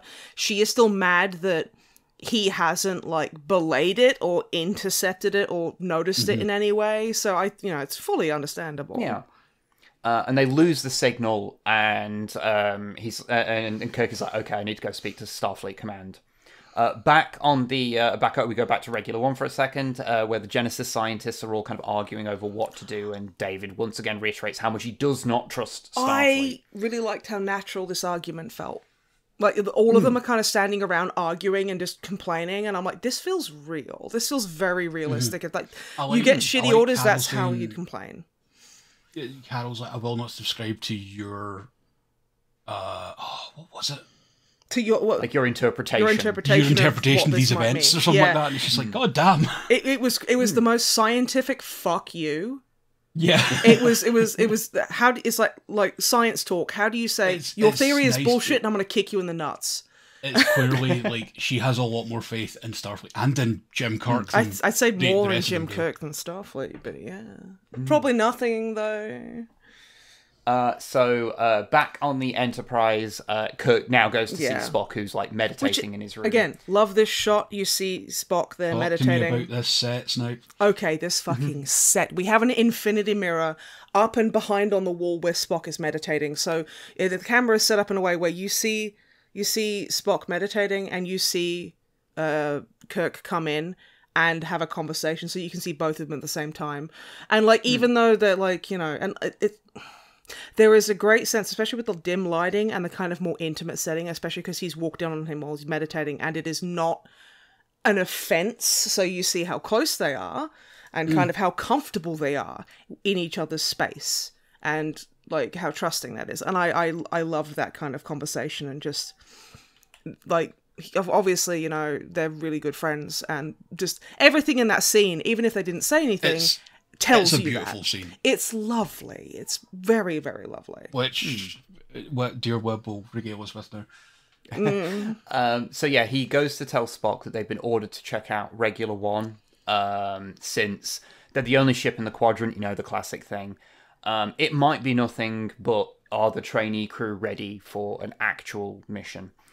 Spock says, logically speaking, the senior staff should take command, and as such, Kirk should be in command. And Kirk's like, oh, no, it's fine. And he's like, no, basically, I do not have an ego to bruise here. Like, yeah, and he's Vulcan. I do not have an ego to bruise. Yeah, so be captain, you fucking weirdo. And he's like, okay. Because he is like, if I may be so does, bold. He reiterates the whole thing of that, it was a mistake for you to accept promotion above captain. The fact that he says it waste. so plainly is also very good too. I like that. If I may be so bold, your promotion to your acceptance of promotion to admiral was a mistake. Being a captain of a starship is your first best destiny. Anything else would be a waste of material. Which is such a beautiful Vulcan like way of showing love and care. Mm-hmm. And he does the whole, the needs of the many outweigh the needs of the few, or the one, and Kirk kind of smiles and it's like, "Oh, I wouldn't dare to debate you." And Spock just replies, "That would be wise."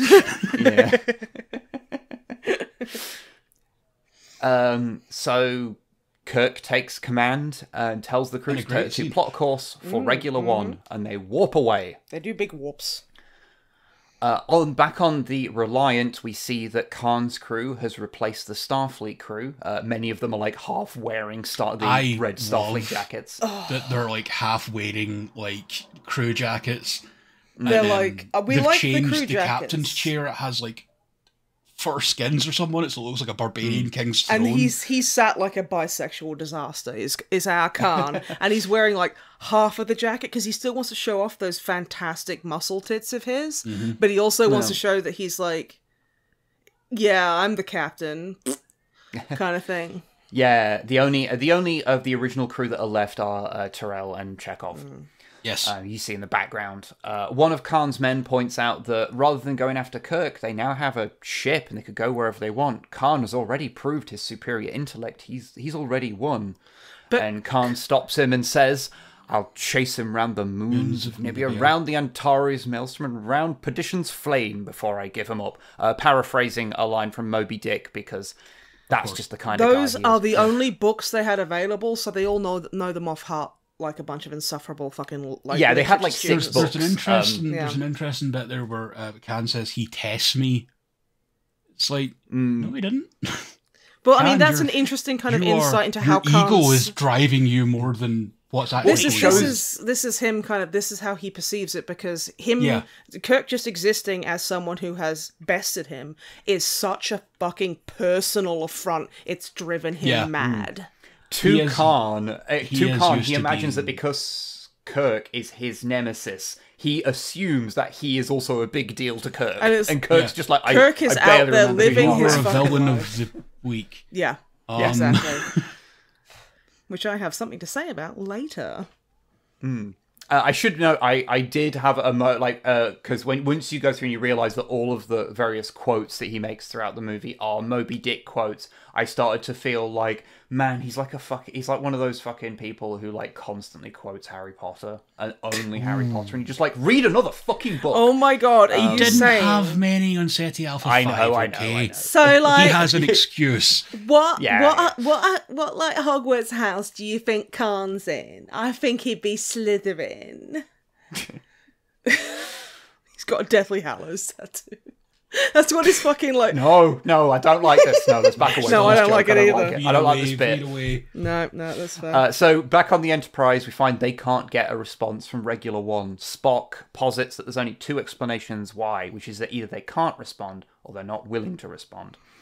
And Kirk decides to take him and McCoy to his quarters, where he shows them a YouTube video hosted by Carol about the top secret project Genesis. She's all like, hey, what up, you science head? It's Carol, your boy, gonna talk about that. Like and subscribe. Hit that bell, make sure to subscribe, and if you want to check out my Patreon, the link is in the description below. We'd also like to thank... We've got new Genesis merch. Check that out in the description.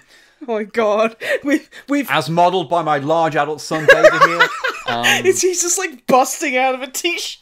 God damn it.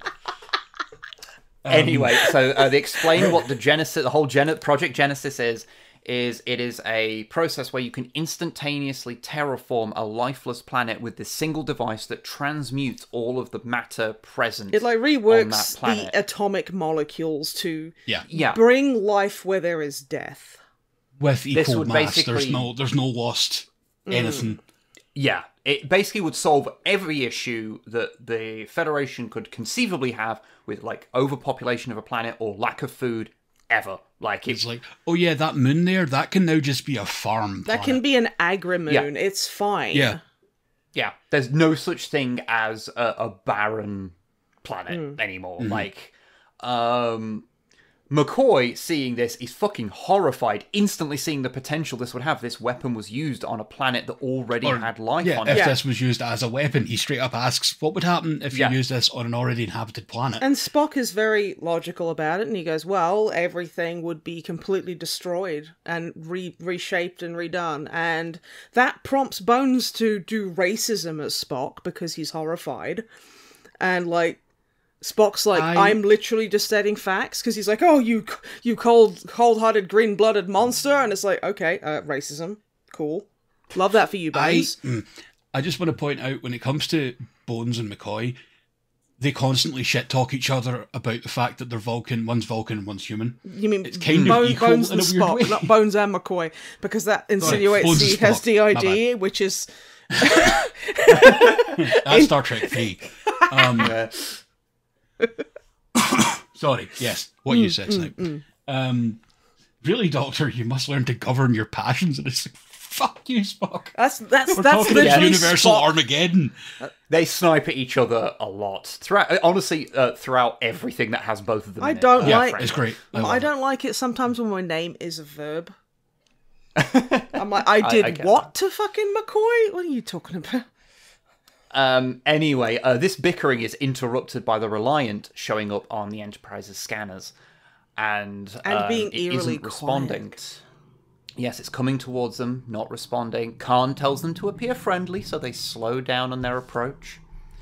And he's like, have you heard the Klingon proverb that revenge is a dish best served cold? It is very cold in space. Which I'm not being funny, but you can tell he rehearsed that in like a mirror. Yeah. He rehearsed that in the mirror. And he still couldn't get it. He was a former dictator. He knows he has to like rehearse. He knows it's all about panache. panache. Oh yeah. So that's what he's going for. Kirk is, obviously confused because this is a bit weird. It goes to yellow alert. The Reliant sends a message saying that, we have a problem with our communications, just like a text message. They send him a text, basically. Yeah, our chamber's coil is overloading or something. Yeah, and then they run a scan and they go, no, it isn't. Yes, Spock's immediately like, I am detecting bullshit, Captain. Yes. Khan then orders the Reliant's shields to go up and fires phasers down the side of the Enterprise before they can raise their own shields, causing many an explosion in engineering and throwing everyone around. Because basically Khan knew exactly where to hit them. Yes. The ship gets remarkably fucked up by this. Yeah, and then they fire a photon torpedo, which fucks up the ship even more, and then they finally get a hail from the Reliant to discuss terms of surrender. Kirk answers. I love that Kirk's like, just put him through. Okay. His time, put him through. Yeah. Khan basically says, my first volley deprived you of power. My next one will deprive you of your life. I just wanted you to know who it was that bested you. Which is honestly like work. Yeah, I get it. Slay Queen. Kirk lets him know, look, if you want me, I'll just beam over to your ship, just spare my crew. And Khan agrees, but only if he also gives them all the data on Project Genesis. And gives him 60 seconds to Genesis, gather all the what's files that? I love it. Do Genesis. not insult my intelligence. Genesis? What? Yeah, he does pretend. Initially, he is like, Project Genesis? It sounds really cool. Like, I've never heard of it, though. Do not insult my intelligence, Admiral. Yeah, that is just... like, okay, he's just like, bro. And he's like, okay, you know what, fair, had to try, sorry. Yeah. I have to say, these scenes of like tension where there was a lot of 60 seconds tension. to do it, and he goes over to Spock and they're having a conversation, and he says to Spock, "Just keep nodding as if I'm giving you orders while we discuss this." Basically, and then so you see good. Khan doing the same fucking thing on his screen, and it's like, okay, cool, love that, love it. And their plan is that they basically go and get like the command codes, basically, because they've obviously got the codes for all the ships in the fleet. And it's like, okay, we're going to basically send the code over with the command to lower shields when we're supposed to be sending these files. Mm-hmm. Hopefully this will work. This entire time, hopefully he hasn't changed them. Yeah, hopefully he hasn't changed, because Spock's like, he may have changed them. He is very intelligent. Shut up, Spock. I think one of the things that because there's certain things that Khan does that are a little foolish, and they can be explained by one of two things. One, that he is blinded by revenge, and two is that it has to be remembered that he is not like super up on the modern day. Oh no, that comes into play much later on. We'll talk about it then. He's not used to fight. He's like a warlord from like 1996. So he's like using like radical and tubular as yeah. He's he's still wearing like neon and he's only just come to terms with how good the graphics are in Ridge Racer. Yeah, he's like, oh, y'all played Roll Cage. Oh, Roll Cage is older than him. Y'all played Doom. You fucking happy now? You fucking happy? He's got shareware Doom. Younger than him, rather. Roll Cage is younger than him. I like that Kirk also kind of plays to Khan's ego when he's trying to get more time out of him. The bridge is smashed. You've done such a good job of neutralising us, Khan. No, our computer's fucked. Like, man, you're so big and strong. Oh, you're big and tough and scary. Yeah, he is playing to Khan. Like, but it's like Khan's weaknesses are his ego and the fact that even though he's very smart and he can understand enough to be able to commandeer the ship, he's not experienced. He's not experienced with the stuff in the present day. So there are occasions where where Kirk is able to use his knowledge of existing in the modern world. He's getting. Yeah, and it's like that. he can. That's quite a satisfying kind of like little sneaky that Kirk pulls on. It's him. coming through now, Can Mr. Like completely deadpan Mr. Sulu target. Mr. Sulu, fuck his fucking day up, Yeah. please. So the shields go down, and they fire at the ship, doing massive damage to the Reliant as well. And much to Khan's displeasure, he is forced to retreat. He is screaming for them to fire back. Oh, he's so And mad. they're like, look, we can't. We are fucked. And they're not going anywhere. We screwed them over worse than they've screwed us over. But, like... And he just has a We full-blown need to retreat temper now. tantrum. And does not like it. On the Enterprise, we see how much damage has been done, and Scotty shows up in the elevator holding the horribly burned Corpse. Body Yeah, that... of nephew Preston. That who- was upsetting. Yeah. This is why I we mentioned go- this earlier, because people are always like, well, why did he go to the bridge? I think Scotty was just in complete I think friggin' he's in shock. Yeah, he's Yeah. just like, well, Yeah. what do you do when things go wrong? You go to the bridge. You go see the captain. Yeah. And I think that's just where his brains do. If that's not the intention, that's my headcanon, that's my no prize for it. That's what I'm assuming. That Scotty is horrified, and that's the best he can do. Yeah. Yeah. We go to the medical bay where it's full of the dead and wounded. Which there's a Preston lot. grabs... This is Preston something grabs great about this film. Kirk's... Yeah, he grabs Kirk's jacket. And it's like, I think he says it's like, you know... Say the what word. does he say there? It's say the word. given. Yeah. Yeah, it has a word given, and The word is given at warp speed. yeah, And And then he passes away. he dies. And that...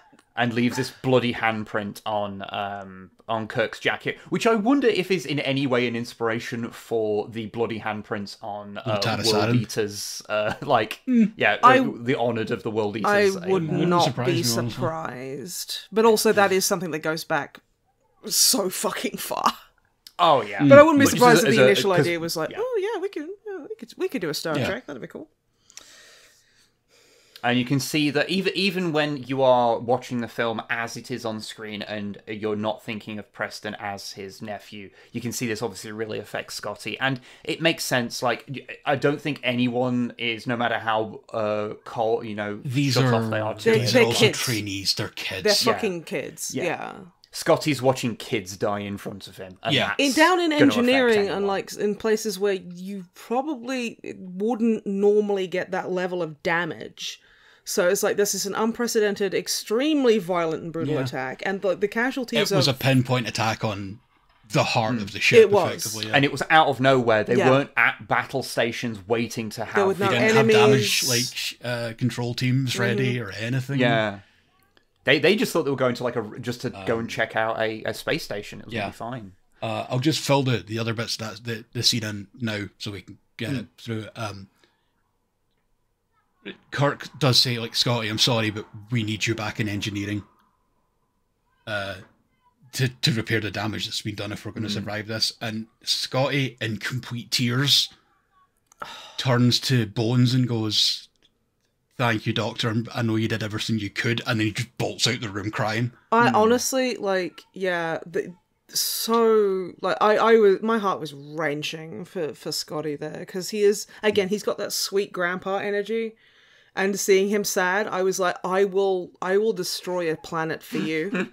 I will do that for you. Well, it's time for Khan to die. Yeah, I was like, I'll kill him Yeah. myself, grandpa. I don't care.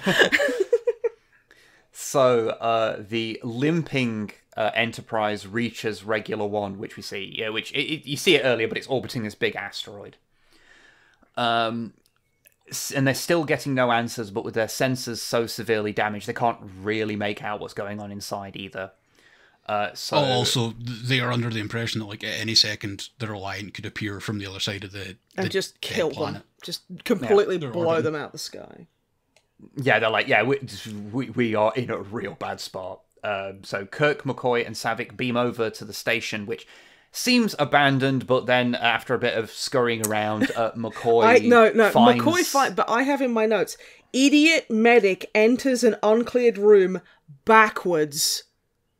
He saw a rat, okay, he was Yeah, distracted. I'm like, where did the rat come from? They're what the fuck? It's a Rats space get lab. everywhere. And then he like backs into What is a like pet? a bunch of bodies that have been predated. and are hanging. Yeah, from no, the this is something that I never remember how brutal it is till I watch it, and it's like It's pretty bad. No, canon the augments strung these people up. Yeah. Yeah. And they find Terrell and Chekhov locked inside a container. They're in a cabinet. Yeah. Like Chekhov, like they wake him up and Chekhov explains what happens, the brain worms, and all, How and they're all running that, for Congress. and Terrell like says, the scientists were tortured to try and find out where the Genesis materials were, but no one would kill them, none of them would tell him. Berserk, he slit their throats, and it's like, Jesus. Yeah, he just kind of went before bananas. he had to, and he left without the materials because he had to leave to go and kill Kirk. Mm-hmm. We also get a little bit of information here. It's just a little bit of thing of that the crew of the Reliant were abandoned on SETI Alpha 5, so we know where they are. Basically. Yeah, they've been displaced essentially. So yeah, Khan effectively going, "How I'm going to do to you fuckers what was done to me." They realised that the transporters on the station had last been used to go deep inside the asteroid, and they're like, "But it's like a dead thing. So what's in there?" Oh, so to find out. Mm-hmm. Yeah, Kirk calls the Enterprise, and the outlook is grim. And Spock tells me, if we go by the book, if we go by the book, it's going to take 6 days to get main power, and 2 like days 6 days to get main auxiliary. power. Yeah, so like it's pretty fucking bleak. Yeah, days and days. They don't even have enough power to beam them back, and you see Khan listening into this call, with amusement. I want to just Kirk, quick mention to Paul Winfield. That was it. Mm-hmm. Paul Winfield playing Terrell. No, Winfield. I've got it on my phone. Okay. I went and checked because I'd read some stuff about him. His acting here is amazing. Just 1,000-yard stare because he's just not there anymore. Yeah. Honestly, that guy is a gift. He's great. Yeah. Both of them are still brainwormed. But we sit there and go, still fucking are they with them. maybe not still brainwormed, or is it all part of Because Khan's Chekhov big seems plan? kind of okay. He's in shock, but he's kind of okay. He seems and more Terrell normal. is like gone. Yeah. So Kirk tells Spock, if you don't hear from the team in an hour, leave and inform Starfleet Command of what's happened the moment you're out of jamming range. The away team, along with Chekhov and Terrell, use the station's transporter. McCoy is like, well, so suppose what if the transporter they went nowhere? Kirk's, well, this will be your big chance to get away from it all. That is such a... Shut the fuck up. It's so good. So they head down to the asteroid, which reveals like a small little base that's dug out inside it's it, quite nice. with the Genesis device, propped up nicely. And they're like, "Oh shit, okay." Genesis, I presume. Yeah. And then David pops out. David, the hero with of another the scientist, hour, tries to fucking he shank, lunges Kirk. wildly at James Kirk. Clearly not a fighter or not a trained fighter sort of No, thing. but you gotta love the Yeah. guy's enthusiasm. Oh yeah. Large He's adult large. son. He's not had to learn how to do anything. No, that's He's the just problem been with too large for with everyone. large adult sons. They tend not to understand Yeah. that there is nuance. So he's just swinging Yeah. a chunk of metal at him, and surprisingly, And- he gets clocked a couple of times by Kirk. I think. Yeah. Carol pops out and he's like, "Stop! You fucking idiot! Stop it!" And he's like, "All right, sure thing." Kirk gives him a proper elbow into the stomach, and he's it's like, "Where's good. Dr. Marcus?" And doesn't he go, David "I'm goes- Dr. Marcius"? Marcus, yeah, and then that's when Oh yeah, Marcus. Kirk's like, What? "Oh," And that's no. when immediately he's like, I have a shit. feeling I've just gut punched my large adult son. Yeah. The first thing he says when he sees Carol is just, "Is that David?" And she's Yeah. like, "Yep, isn't he a large adult man?" Aren't you proud of how large he is? He's like, "Yeah, what a large adult son we have." And I just but wrote in my then, David Kirk fucking called it. Very proud of myself. But then we find out that Terrell and Chekhov are still mind controlled, and they pull phasers on everyone. them. And David, And Terrell shoots the random other scientist who also who happens isn't to, David, Fucking Who isn't David? vaporizes him. just fucking vaporizes him. He's got the phaser set to high, And we find out Khan's been listening to everything, all along, and a Khan beautiful orders thing Tyrell to kill Kirk. And Tyrell is like, Tyrell- but that's James T. Kirk, and I've had a massive pretty crush on him for a while, and I can't do that. There's a beautiful thing here in this movie that I don't think gets repeated anywhere else, really. But when people get vaporized, their scream is kind of ghostly and echoes for a second. It is and it's, quite Oh. spooky. It sounds like their very soul is being evaporated. Yeah. It's frightening. So Tyrell ends up turning his phaser on himself and evaporating himself. You also hear the scream of the worm in his head. Yeah, the worm's like, I'm just a worm. And Chekhov also screams, and then the worm crawls out of his bloody ear, which Kirk phases it. Here's a fun fact: that scene, there was 3 versions of it shot. There was a version with no blood. There was a version with some blood, which is the one that was used, presumably. And there's what was referred to as there was the one that was referred to as the Fangoria take. Oh my god, I want to see that. That sounds... That was just gore everywhere. That sounds deep. And the thing is, like, Chekhov survives, which I was surprised about, because I remember hearing, like, oh yeah, and it drives them mad and kills them. I was like, okay, so it's basically just a parasite that's not very good at what it does, and kills its host because it's... For one reason or it's another. pretty good at what it does in that it lives until the part of its life cycle where it leaves. But yeah, that was done with another big giant like model ear, and it was gross, and it sounded gross, and they were screaming, and I didn't like it. A fun bit of trivia was that apparently one night when the crew came back, the prop team had made a giant Q-tip and just left it next to the giant ear. Fuck off. Good. Good. Pay them extra. That was amazing. Yeah. So over the communicator, Kirk starts to goad Khan, and Khan responds as like, okay, well, I'm just going to take the Genesis device and transports it away. And Kirk's like, look, if you want me, you need to come down here and kill me. See, there's a very fun bit of costuming here that I'd like to talk about, which foreshadows what goes on next. Now, so we all remember when Scotty's canon, non-canon, like, nephew grabs... hit like Kirk's like the white part of his dress uniform, and there's that blood stain on the chest over the heart is where because the initial one is it's actually done by the actor, and he's obviously got blood on his hand and he grabs him and it's not in the right position. But then the next scene you see it's a different jacket with a different stain and a different placement that's more They've slightly they've moved it a bit.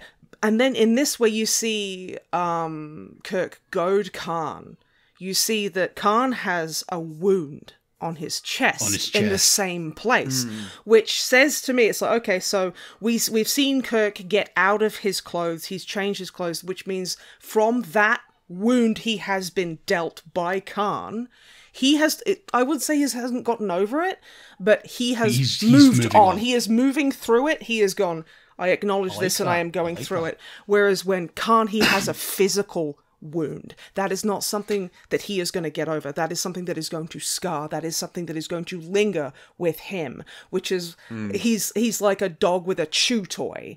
And it's kind of that to me psychologically shows Khan is hyper fixated and is not checking his sides, whereas because he can't move past the current slight, and Kirk has.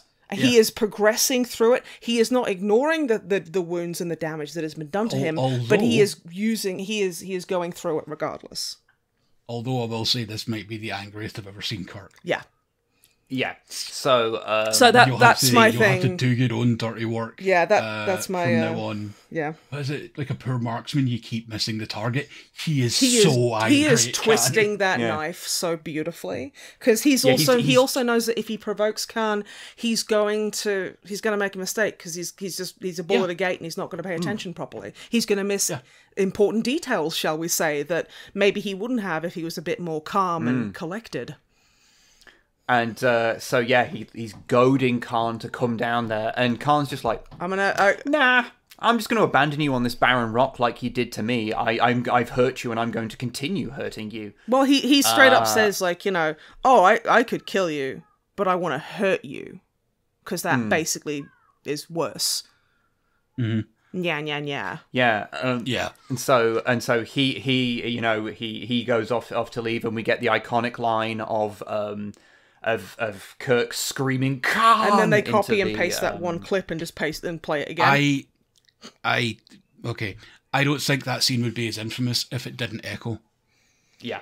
I think it would have worked Fair. perfectly if it was just one Khan. If it was that Khan and it wasn't like double, then it wouldn't work. But if it was like a proper like Khan, like a really big long one, then fine. I don't even mean that. It's like if it was just like him saying Khan like he did, but didn't have that echo afterwards, I think it would have worked a lot better. That's fair. I think the echo is what makes it cheesy. It is because it is obviously the same voice line played again. It's meant to be an echo. I have never heard it like that.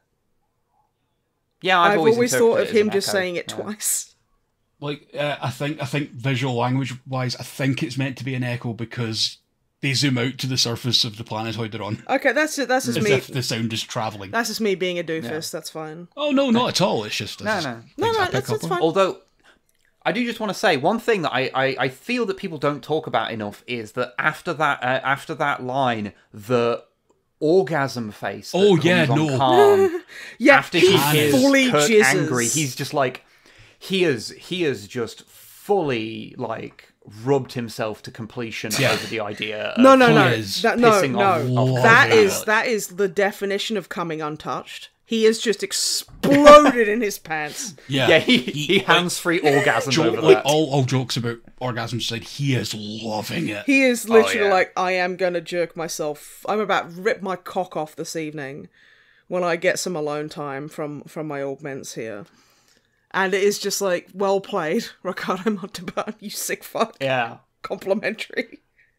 So a little bit of time passes, and everyone's in the asteroid, sort of just hanging out. Like Chekhov's sort of like lying down over to one side. Still hasn't got a McCoy's gun. sort of tending Just to him. gonna say. No, he doesn't. No. Snipe, he doesn't. No. I mean, he did earlier. Like Yeah, he did. That's He did have a he- phaser That's a earlier. phaser, not a gun. I can't Okay, believe I have to okay, explain that to you. Chekhov's gun is in Kirk's quarters, Oh, like on the display. Okay. So, fair Oh yeah, no. Chekhov's gun was one of the flintlocks from earlier. yeah. God damn. I don't know if you two are fucking with me, and now I'm mad at you. We are absolutely fucking. I had a Yeah. feeling you were fucking with me. Anyway, so there's a bit of time has passed, and they're like, well, the Enterprise has definitely left now. And when asked about, who Khan is, by Carol, Kirk just like, It's a I'm long hungry. story. yeah, like, I'm hungry. Like, can we get some food? And Carol explains that, well, in the Genesis chamber, we've got enough food to last a lifetime, so that's not a big deal. And tells David to go and take McCoy and Savick to go and see it. And this leaves Kirk and Carol to have a little bit of a heart-to-heart. Essentially kind of like filling in their backstory. That, they had a fling and she got pregnant, but because of like Kirk's like Starfleetness. like kind of space adventure ways that she basically asked him to stay away for David's sake, Yeah. And he does. And so this is the confirmation that we get that David is in fact Kirk's son. Okay, there's a couple of points I want to make. First of all is Longfang and I, when we were organising stuff, I was just like, dude, I love how mature they are about this. Yeah. They're just like, oh yeah, no, we had a kid. Okay, wow, that's crazy. Cool. And it's obvious that like it did hurt Kirk. To have to say but he still about did it. But he did it because that's what But he she did wanted. it because he was asked to. That was what she wanted, and he respected that, even if he, And they're still kind of like, even though she's in not this to- beautiful blue silk drop fucking neck. Like, I mean, Her costuming's great. she is serving. And like, and I also like it how a lot of modern day shit, and I'm not being a grumpy old dude. This would be an argument rather than This the two of not them only would it be having, an argument, talk. there would be like, because like Kirk, like if you're Starfleet, you're fucking smart. They don't really talk. It's like basically if you're it's like astronauts nowadays. You're fucking smart and you're also an athlete. if you're an actually commissioned If you're a commissioned officer, you know? are a fucking genius, and you're like, you could also probably bench press somebody, and like he's obviously put it together really quickly, and it doesn't feel contrived, and it doesn't feel very like BBC Sherlock where it's like, oh, I just know that because fuck you, I'm smart. Yeah. It's like there's been context clues, and he's just like, oh, okay. And then it's kind of like two adults who have obviously had a relationship in the past and have separated, you know, for whatever reason in an adult fashion. And it's not like, in a lot of modern things, it would be, they'd be arguing and she'd go, well, he's your son. And he'd go, yeah. And then it's fucking tedious and I'm sick of that. And it's like, okay, occasionally fine, but every time that happens, that's pretty much what it's like in modern movies and media, and I'm sick of it. So it was so refreshing to have him just be like, wow, oh, fuck, okay. Okay, cool, yeah, all right, yeah. And then just kind of having a moment, and then, like, you know, she takes his hand and they go and look at the gorgeous paintings and that the art department Screw made. you, Matt paintings rule. No, I honestly think so too. I think they're really pretty. They're really cool. There's a nice little reference to Carol Marcus in Strange New Worlds also. That adds a wee bit more context to the relationship, which I liked. No, that's cool. I'm not going to spoil it because it's season 2 and season 3 isn't out yet, so you know. But yeah, so she kind of asks, like, you know, how Kirk is feeling, and he's like, I'm feeling old and worn out, and she's like, I'll take you to see something that will make you feel young again. And so she, you know, she strips off full frontal. That's the joke everyone gets to with that. And it's like, God damn it! No, I literally that just occurred to me now. It was just like, oh, you're gonna see like this beautiful, untouched by man, unhindered nature, and I was like, yeah, that sounds pretty dope. And now I was like, oh yeah, I forgot to mention this podcast, so you know. Thank you. On the Reliant, we see that their impulse has been fully restored. Which is one of those things where you have to, you know, it's not talked about super often in the show, but like the maneuvering thrusters and the impulse are different things on Star Trek ships. It's a whole thing. So we see that Carol has taken Kirk into the Genesis chamber, which is this huge cave of just this beautiful matte painting, like a beautiful matte painting. Yeah, complimentary of this like. This wilderness, just this like forested thing on the inside of this asteroid, showing what the Genesis like technology can do. That has made this ecosystem from barren rock, and this could feed them basically for the rest of their lives. Carol just comes out with, "Can I cook or can't I?" And I'm like, God damn it, you're the best. Yeah, I love that line. That is great. I love that she is so confident and that she's like, God damn right, I'm a genius for this shit. Like, yeah, and honestly, so fucking fair play. She is a genius. So yeah, like, fucking get fed, mother. So we see that Khan is looking for the Enterprise, but just can't. He can't see it. He can't see it. In the asteroid, Savick, you know, asks Kirk, you know, what did you do on the Kobayashi Maru test? And it turns out that Kirk is the only person to ever beat it, and he did so by reprogramming the test so that it was winnable, which got him a commendation for original thinking. And David's like, oh yeah, so he just cheated. Yeah, I love that. Rather than be like, Starfleet like punished him for cheating, like in they the were like, movie. yeah, they were like, actually, were like, you know what? Good on you. That's really. No one else thought to try that. Yeah, so good on you for what's the word, like ingenuity. Good on you for that. Yeah. And Kirk is basically like, yeah, I don't believe in the no-win scenario, and then pulls out his communicator, and Spock tells him, yeah, we did our repairs were done in 2 hours, and that, you know, Spock was just exaggerating. You know, when he said days it would take, he just meant hours, in case they were being like monitored. Yeah. And guess what? They fucking were. Yeah. And so they beam back aboard the Enterprise because Kirk does not like to lose. The Enterprise was just hiding on the other side of the asteroid and now has partial main power back, and so they go to battle stations. They're still outmatched by the Reliant in this damaged state, but there is the Mutara Nebula right nearby them, which would even the playing field since it would knock out both their shields and like tactical systems. And also make targeting a lot more difficult. Yeah. Yep. Is this like the point where we get the montage of everyone like gearing up? Yes. Love it. So good. So good. Damage control teams moving about to their positions on the ship. Perfect. The gratings getting lifted up from the rails, the torpedo tubes come down onto load. Oh.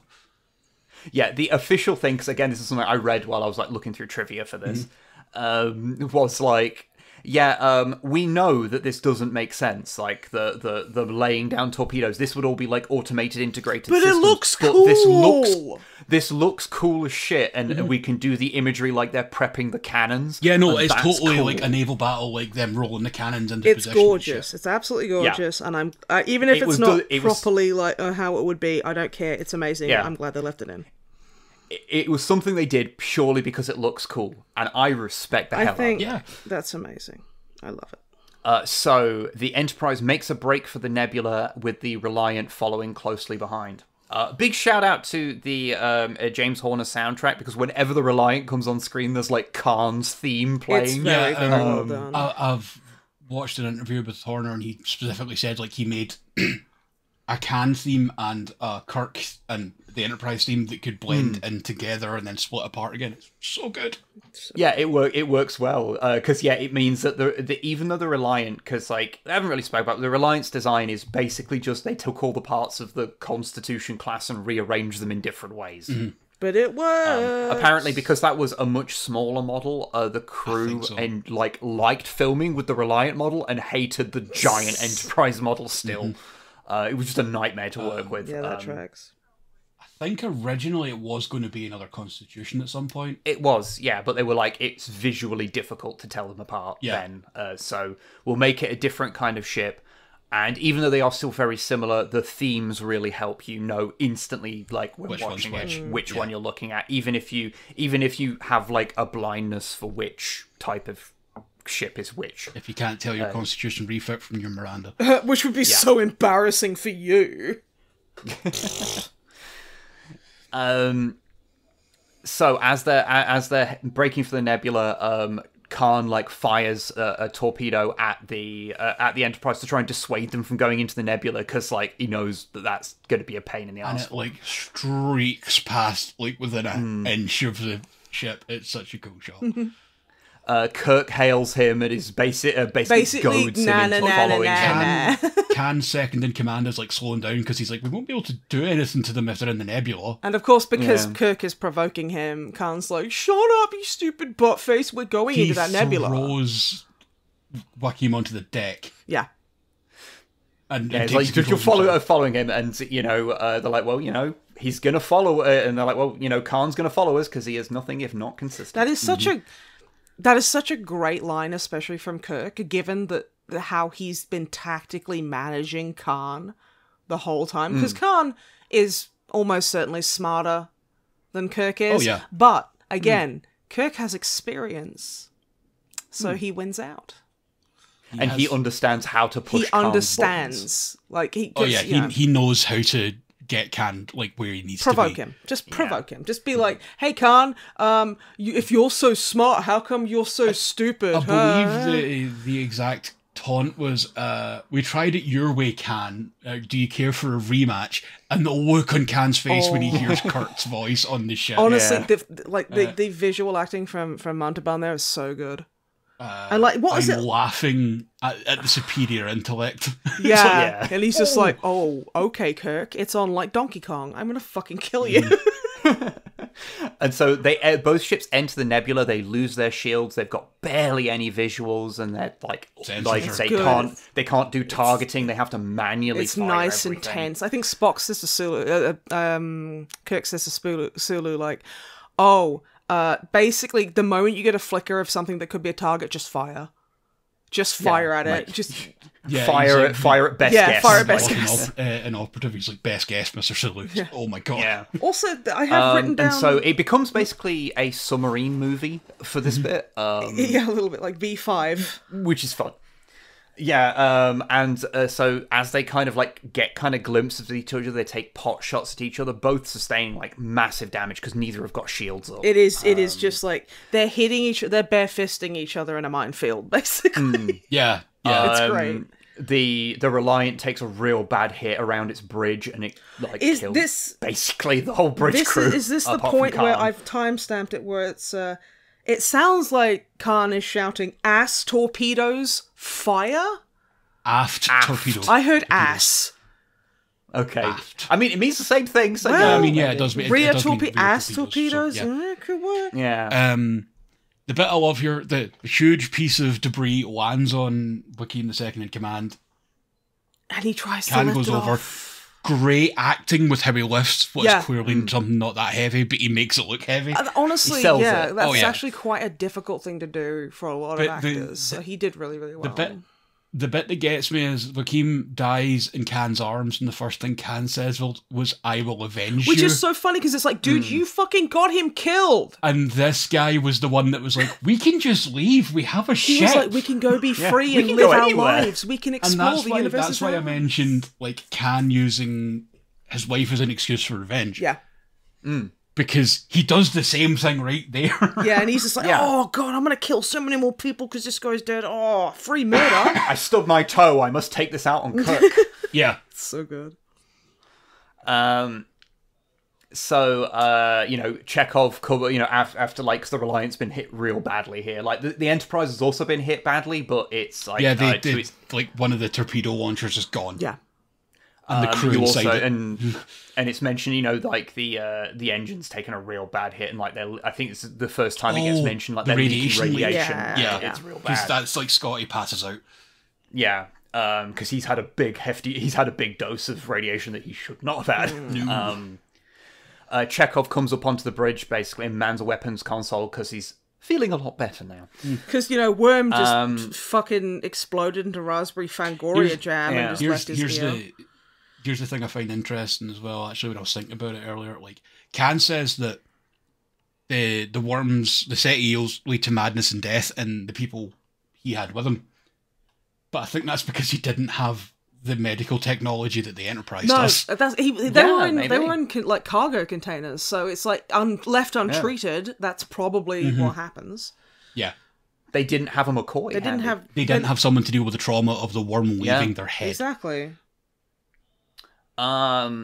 So the ships have kind of lost each other again, although Spock points out, although Khan is very intelligent, he's not experienced with this kind of warfare. His pattern indicates two-dimensional thinking. Because so of course, grumpy. a battle in space is a three-dimensional thing. There is, I read a thing about this where they were saying, like, we know that Khan plays, like, chess, but Kirk and Spock play three-dimensional chess. Yeah. And it's sort of an allusion to that. So the Enterprise simply drops down deeper into the nebula on the Z-axis. Yeah, just And then said it pops minus up. 10,000 meters, and they just And then pops up behind the Reliant With and the fires music. torpedoes, swelling as it appears on the screen. fires shit right up Khan's arsehole, blowing up the Reliant's weapon pod and off a nacelle. phasering off a warp nacelle. causing mass casualties. Uhura sends the order to surrender. That is such a fun turnaround because when like the Enterprise gets like completely fucking busted with in their first thing, that's the same thing that Khan does, and now like they're sending that. But- There's a lot of good mirroring in this. Yeah, but with Kirk, a surrender would actually be a surrender, and he would accept Yeah. it. Also, fun thing of when Carol comes on the bridge. She's wearing, she's not just wearing the elite team coat. She's wearing Kirk's specifically because he was the only one who had a popped collar.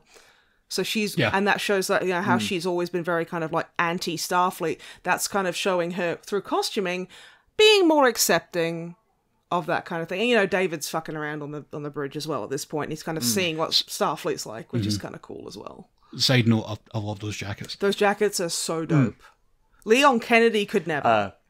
Yeah. I've got a fun bit of trivia about the costumes in this that I'll Good. Excellent. So on board the Reliant, everyone's dead apart from Khan, as far as we can tell, and he is super fucked. He's like burned to shit. Can I say, Khan's injuries mimic Scotty's nephews in the beginning.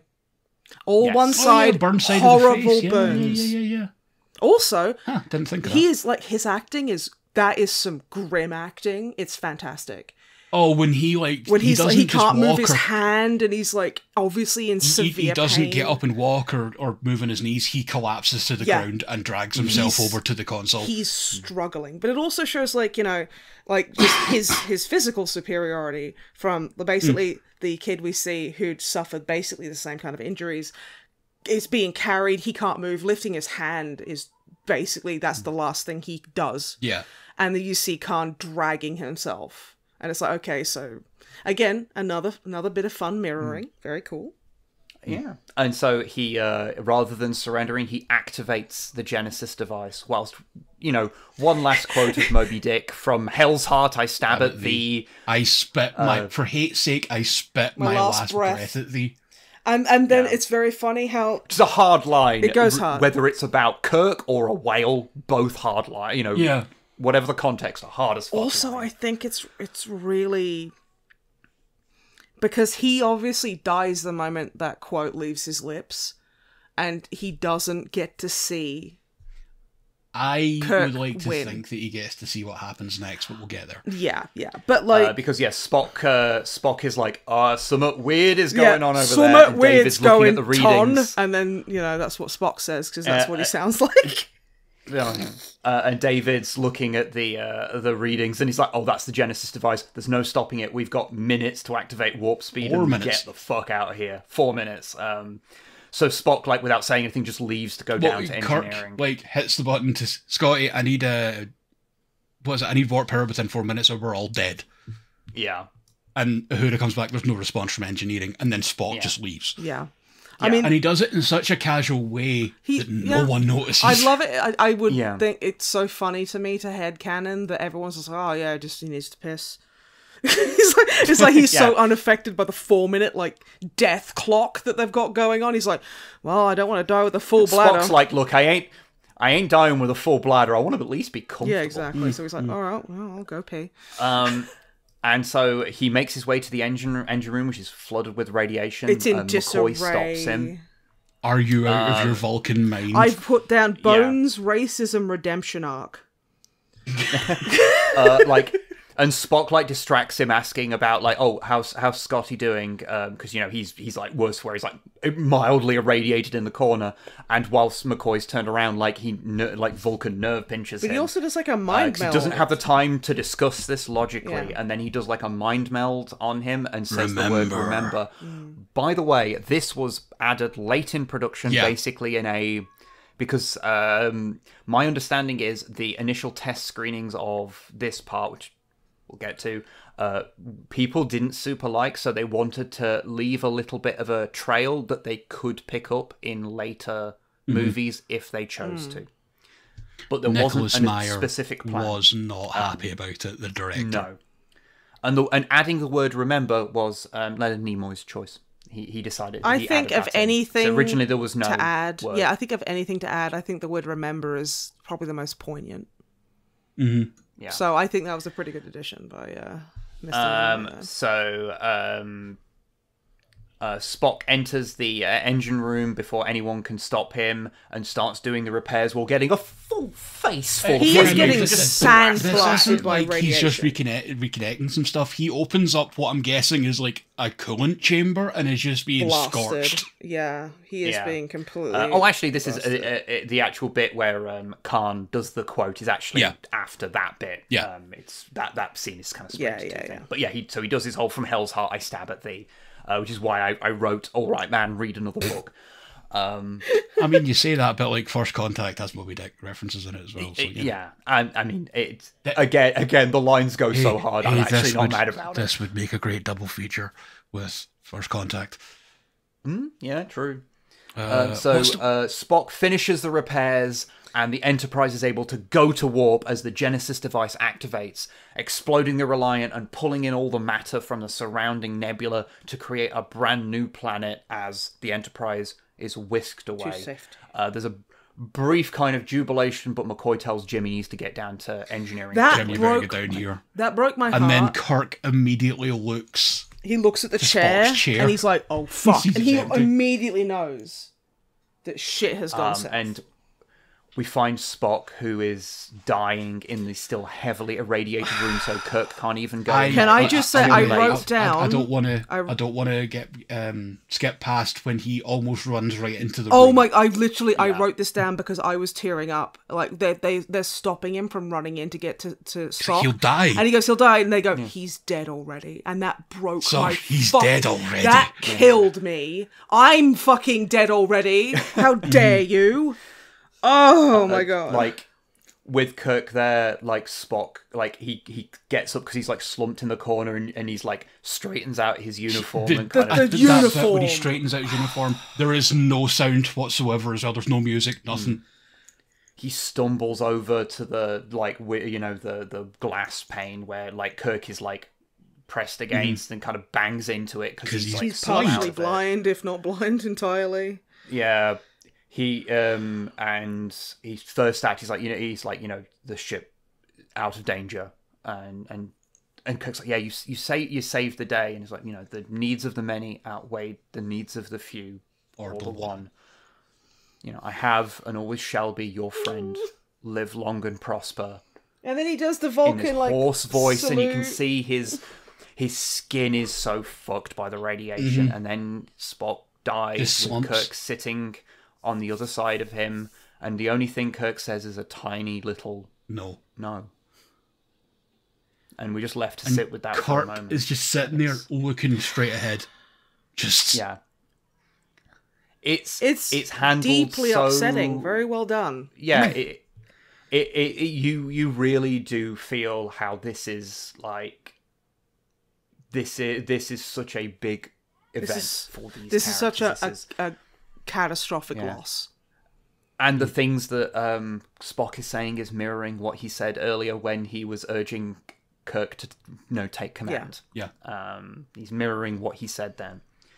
We then cut to Spock's funeral and we get Kirk's eulogy of him. Of my friend, I can only say this. Of all the souls I have encountered in my travels, his was the most human. I was tearing up beforehand, but that fully made me cry. I'm not gonna lie. I might mock Shatner's acting at times, but like you can really tell how choked he is having to say this. Fun fact: Leonard Nimoy ribs the shit out of Shatner for his delivery of human. Yeah, that's fair. Human. It wasn't. But he's choked up. You do buy it as Kirk just being. Like, and also you see Saavik shed a tear.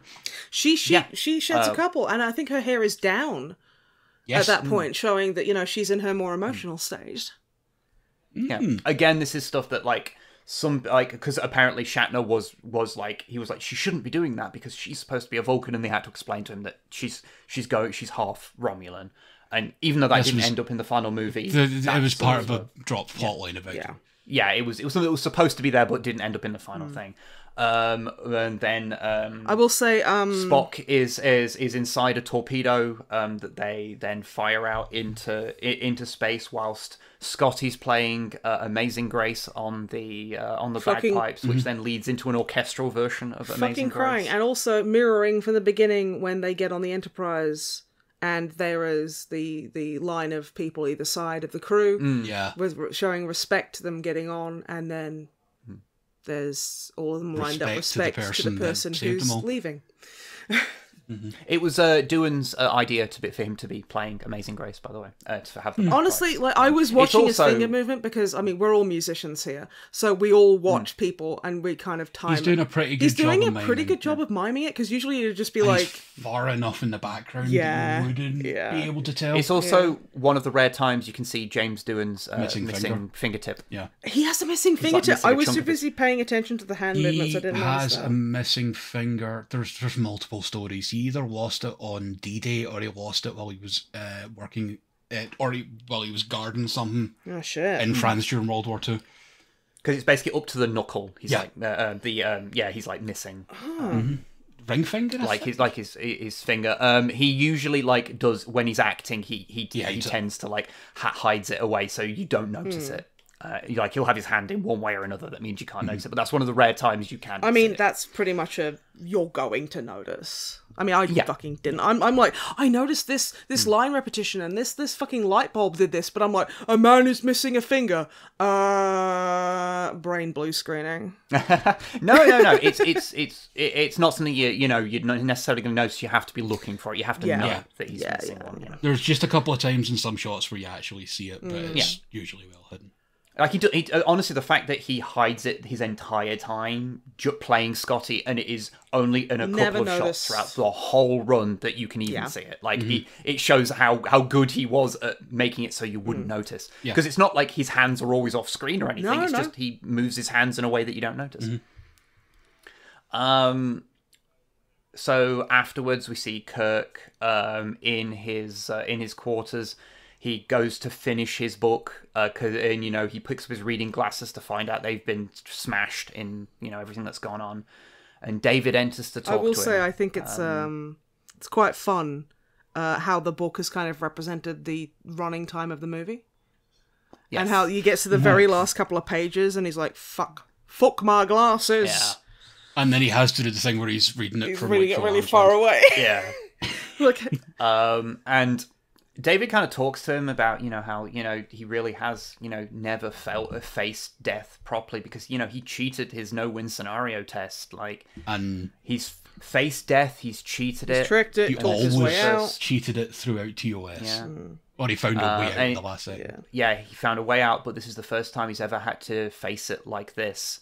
And David's like, he throws some of Kirk's words back at him earlier about how, that he said to how we deal Saavik with about, death is just as important as how we deal with life. Yeah, and he was wrong about Kirk, and he's proud to be his son. And large this is the first time. This is the first time that we get confirmation that David knows. Yeah. That he is his son, because he might have only just been told. Admittedly, yeah. I got the feeling that he probably figured it out off screen, and then he asked his mum, and she went, "Oh yeah, no, you're a smart, large adult son."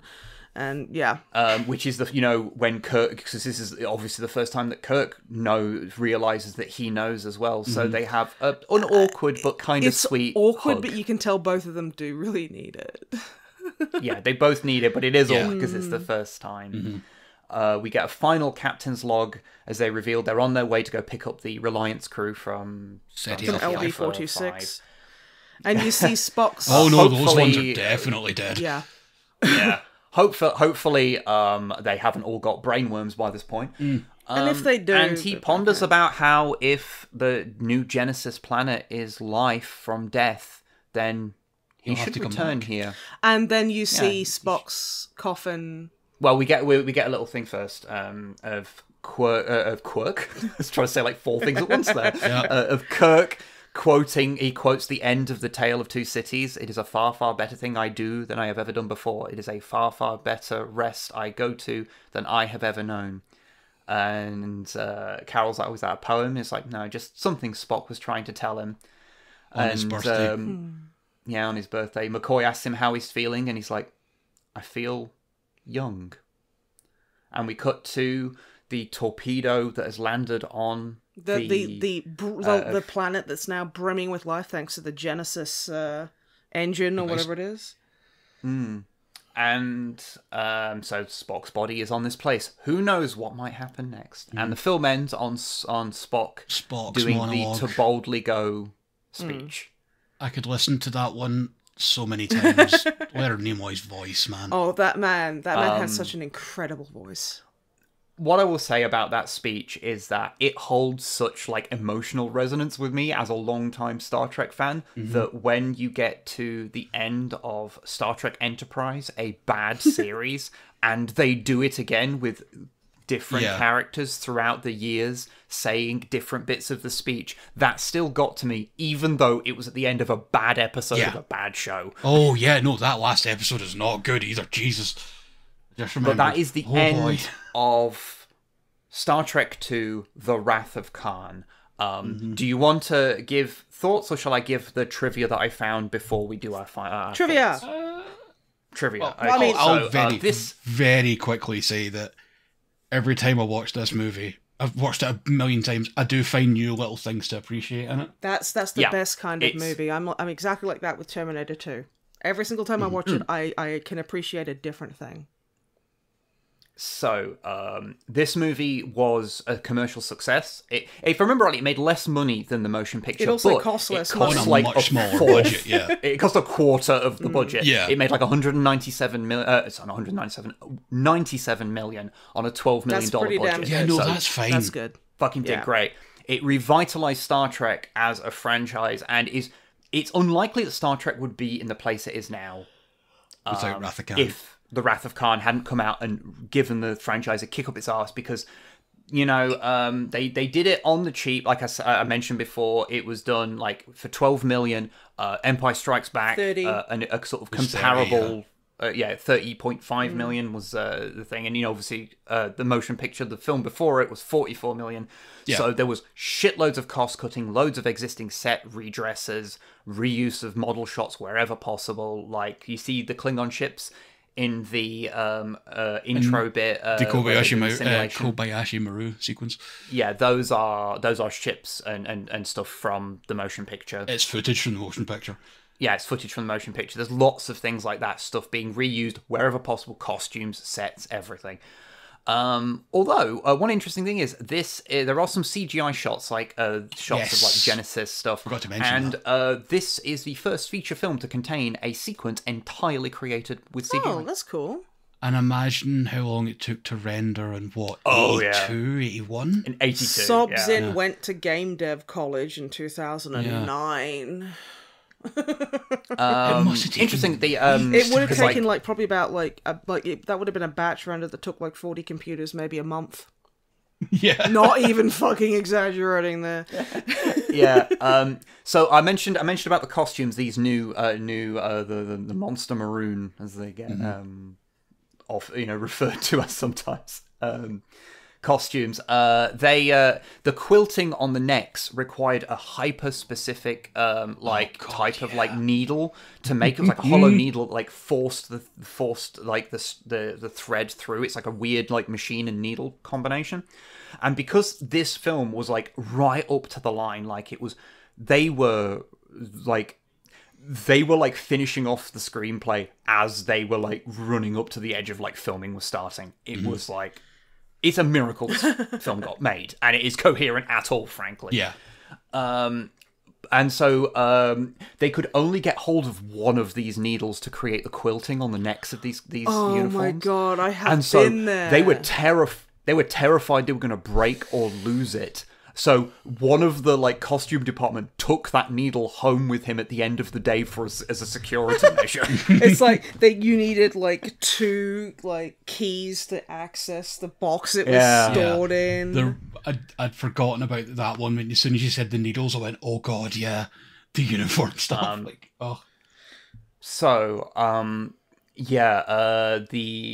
earlier draft fix was shitloads of earlier drafts that did different things. The Genesis device was originally just supposed to be like the Federation's like ultimate weapon. It was called the Omega system. That's not very fitting for the Federation, though, is it? Yeah. I think the change for it to be something that is a peaceful device that has a warlike application is a much that fits better so much. idea. That fits so Agreed. much better. That just feels right. Yeah. And I think all my other trivia I gave away like throughout the thing, but apart from the fact that Leonard Nimoy didn't want to play Spock again, he wasn't interested really in playing it in the first movie, but he was convinced. I'll play it, provided I die. Him to... Yes, literally. It was will you be in it? And he was like, no. And he's like, yeah, but you'll have a death scene. And he's like, okay. There's a whole thing with Leonard Nimoy playing Spock and wanting to be written out and then being okay with coming back in. And I can't remember if it was a rights thing or there's something going on in the background. Probably hated Bill Shatner. Because everyone hates Bill Shatner. He didn't hate Bill. Really? Because he had like two German Shepherds that he'd bully him with because he was afraid of dogs. At least in their older age, they didn't hate each other. Or maybe they were just old and tired. Who knows? I think Shatner was a lot easier to work with in his older age. Yeah. In the original series, he was apparently a fucking nightmare. and people did not get on with him. But it seems like the cast kind of, you know, those tensions kind of died down as they got to the movie era, which is nice, you know. You prefer that the actors don't absolutely hate each other. Yeah. Spot, he was like, yeah, okay, I'll come back, but you know, in the condition that he was given was, oh yeah, you'll die, so don't worry about it, you'll get a death scene. It's the whole thing. And I think he only came back for later movies because they paid him of being offered director. He directs the next two. Yeah, that's the only reason he came back for those. Yeah. Because spoilers. The next movie saying that's is the only reason. He does genuinely like Spock. Oh yeah, and playing Spock, but there was something about that specific point in his life where he was just upset want to about do being it. typecast, or he didn't think that there were any more stories left to explore with the character. Who knows? Yeah, I think that was more it. Yeah. I think it was more of like he was just done with the character. I get that. Like he didn't dislike playing him, but I think he'd kind of done it. And obviously he mellowed on that over time, but at this point, yeah, they had to really wrangle him to be able to play it. I think Walter Koenig, I think he didn't want to come back either. I think that was a Shatner went and spoke to him thing. Yeah. Also, why does he look like he's just straight out of the Monkeys? It's the hair. He's got that kind of the haircut. hair and stature as like one of the Monkeys. They originally cast him in TOS to pull in the crowd of younger kids who would be into the Monkeys. That makes so much sense. He originally, I think in his first appearance, he had a wig on that made it way more obvious that it was a Monkey's haircut. Yeah, he's also barely a character in the original series. Mm. He's barely anything. But yeah, so obviously this revitalized the franchise. The next movie, The Search for Spock. Guess what happened? I remember seeing a meme about it, and you see Kirk type into Google Spock, and it says no results found, and then the next image is him shouting, and then roll credits. Good. But yeah, there's obviously this would lead to there being 6 films with the original crew. 7 if you count Generations, 10 if you count the Kelvin timeline films. But you don't count the Kelvin timeline films to TOS.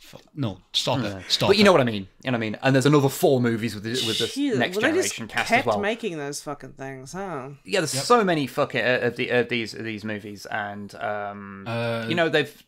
It is unlikely that it would have that lineage, or at least the lineage would be different. Yeah, if this didn't happen, I don't know how many more. I don't think they would have got the amount of movies he did, certainly. It would have gotten 1 or 2 more. Yeah. And, there's often the thing said of that the even-numbered Star Trek films are good, and the odd-numbered ones are bad. Yeah, it's the opposite of Windows. I would say that it is. I don't think that's 100% think it's as easy true. As that. No. Because whilst I think it is true that the even-numbered ones have generally been the good one, the better ones, the odd-numbered ones, I think Search for Spock is completely fine. Search for Spock's good. Yeah. I think a lot of the odd-numbered films do get somewhat unfairly maligned. Yeah, for those not in the know, Star Trek 2, 3, and 4 are a trilogy. It's a full arc, story arc. Yeah. And they're all good. They all serve a kind of purpose. Like, the last one's a lot more lighthearted, which I think is what you needed after this one. Yeah. I guess we should come to our final thoughts and the scores we are going to give this. What order shall we do this in? Because it was my film I pick. I want to hear Snipe is the one. No, Snipe, you go first. I don't know. Yeah, I think it is probably best for Snipe to go first because you have not seen the movie. I've never seen the movie before.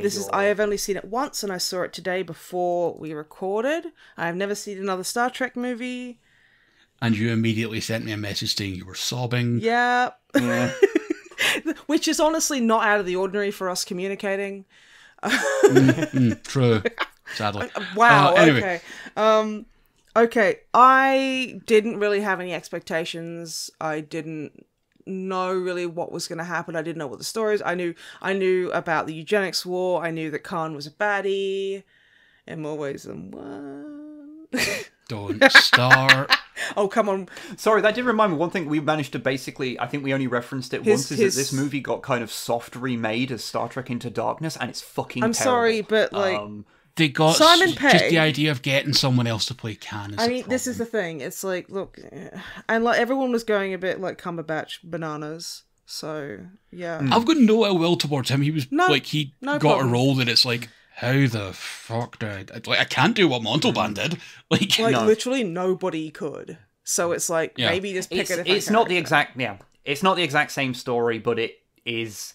It's it's needed basically an time. alternate universe version of except the whole. except thing, Kirk almost dies at the end rather than yeah. no, and it's sorry. bad. Except that Kirk almost dies at the end rather than Spock actually dying. And also, the plot of the movie is low key. 9/11 was an inside job. Well, Yes. the guy who made it was like a yeah. truther. So Yeah, Roberto Orsi, who also worked on a lot of Transformers stuff. Funnily oh enough, as well. no, Transformers was an inside job. Great, love that.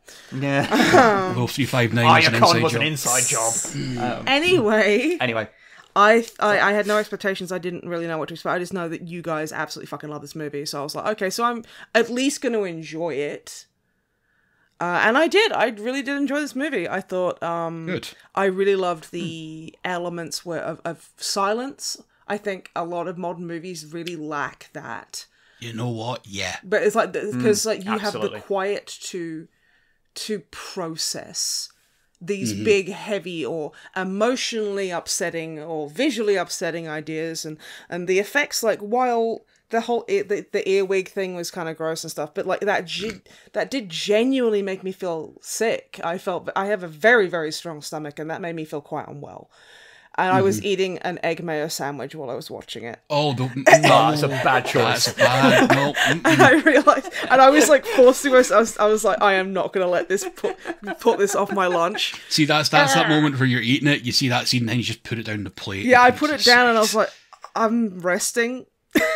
I'm gonna pick it up again in a minute.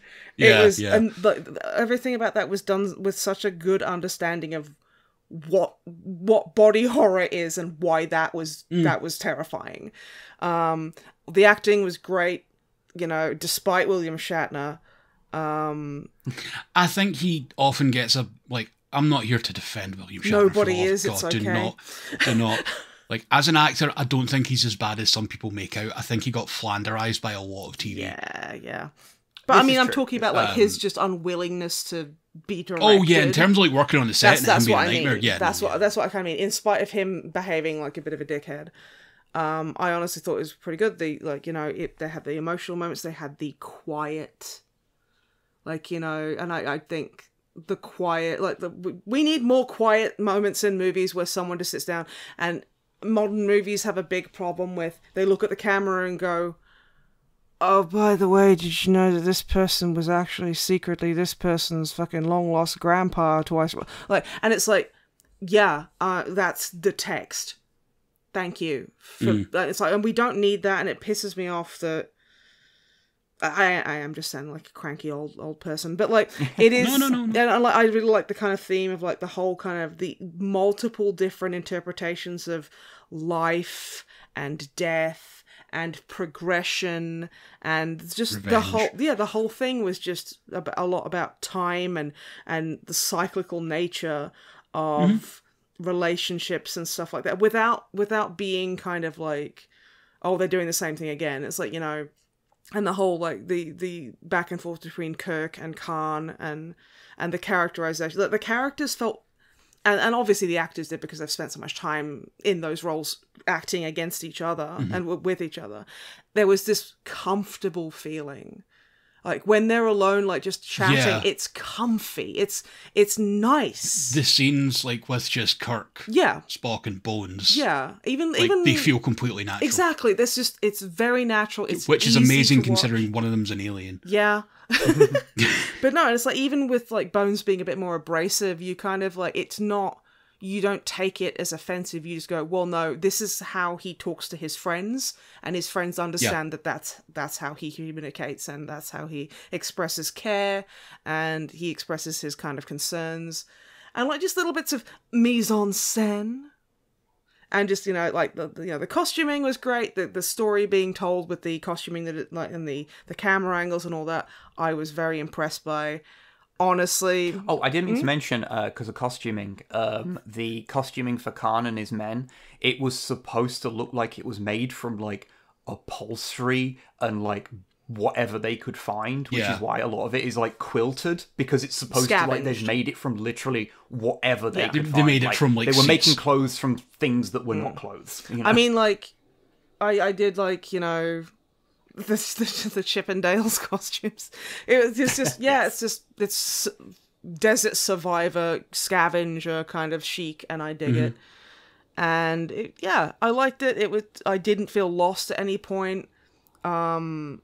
It was a good kind of standalone kind of like movie.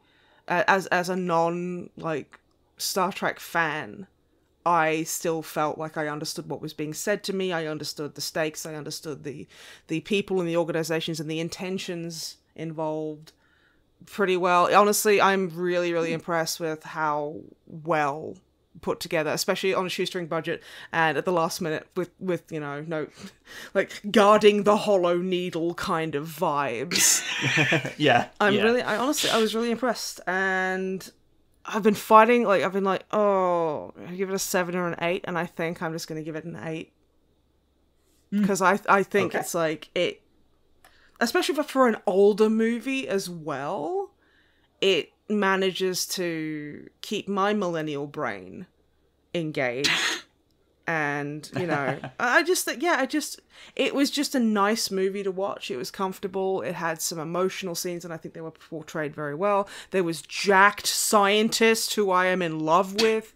I need to find out who that guy was now. My future husband. I have so many. But yeah, no, I'd say it's a high 7, low 8. If we did 0.5, I'd probably give it a 7.5. But I'll give it the benefit of the doubt and go for 8. Okay. Just as a reminder for people who might be joining us, for the first time, our rating system is out of 10, and it is entirely subjective and not to be taken too seriously. It's just a way of keeping score. Good, so you're okay when I give it a 1. Excellent. Yeah, you're going to give this movie a 1, sure. Yeah, okay. Pull the other one up, plays Jingle Bells.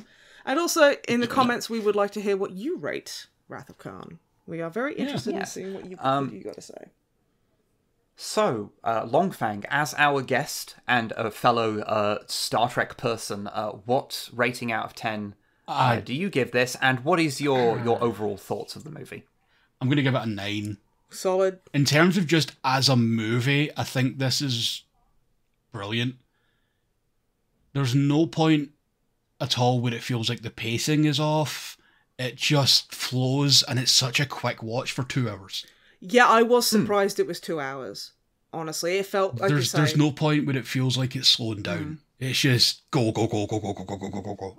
It's brilliant. Which is shocking considering it has those quiet moments as well. It has the contemplative moments, and it doesn't feel like it's dragging. It feels like this is a necessary breather. The silent moments don't feel like a dead stop. Yeah. They are necessary to kind of hit home all the things that are happening. Yeah.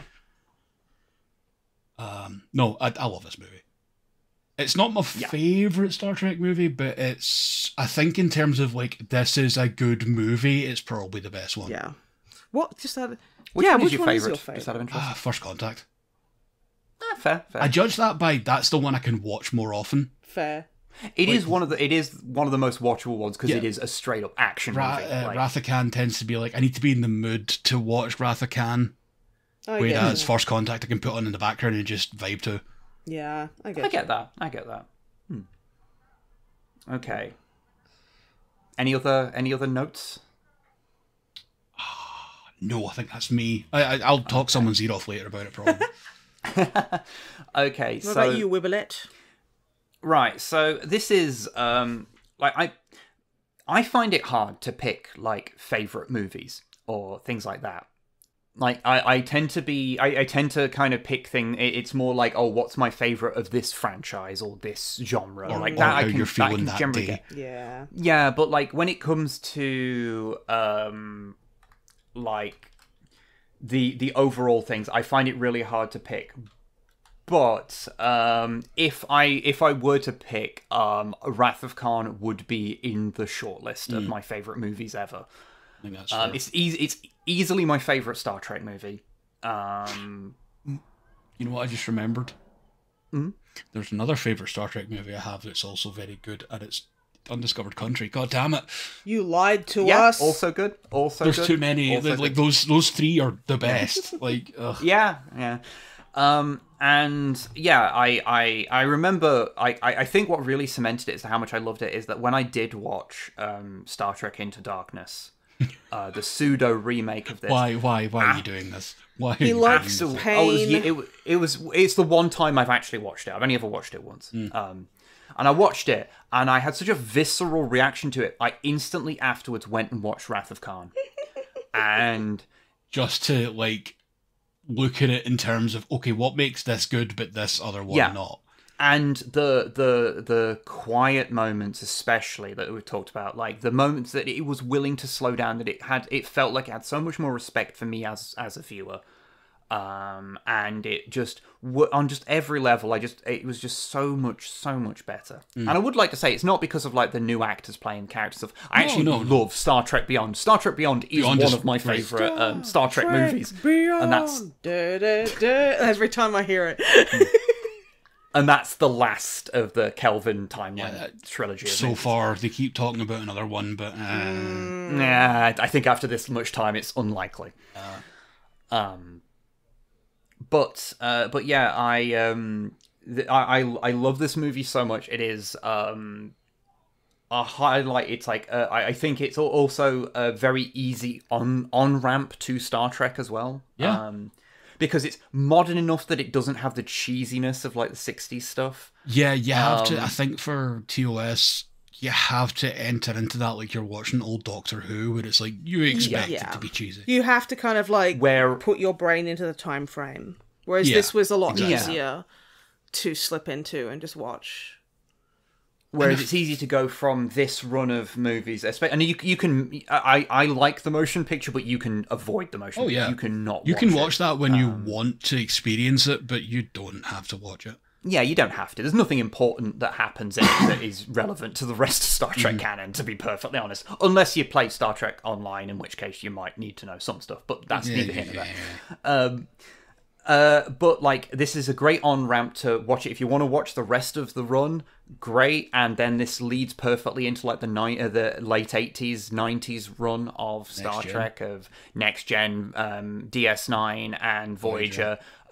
Enterprise, if you're feeling masochistic. There are good episodes of Enterprise, to be clear. There's just not many of them. Much like Voyager, Voyager is also not amazing. Okay, we will get into a long conversation about this, Web. You know what we're like. But it has a lot more good episodes than Enterprise does. I'll just put it at that. But anyway, it's like a good lead into that, and sort of to get you, if you want to get into Star Trek, the bulk of Star Trek is this kind of. This is it. It's a good taste test. This will lead you into the bulk If this is something you enjoy, you'll certainly enjoy the rest of it. And I think in a lot of ways and because it is such a good movie, and Montalban's performance as Khan is so charismatic. He's such a good villain. He is such a good Khan. He's perfect at that. Like he plays it like full Shakespearean, and it's great. Yeah, he's so fun. They never say his full name in this, which is Khan Noonien Singh. Yeah.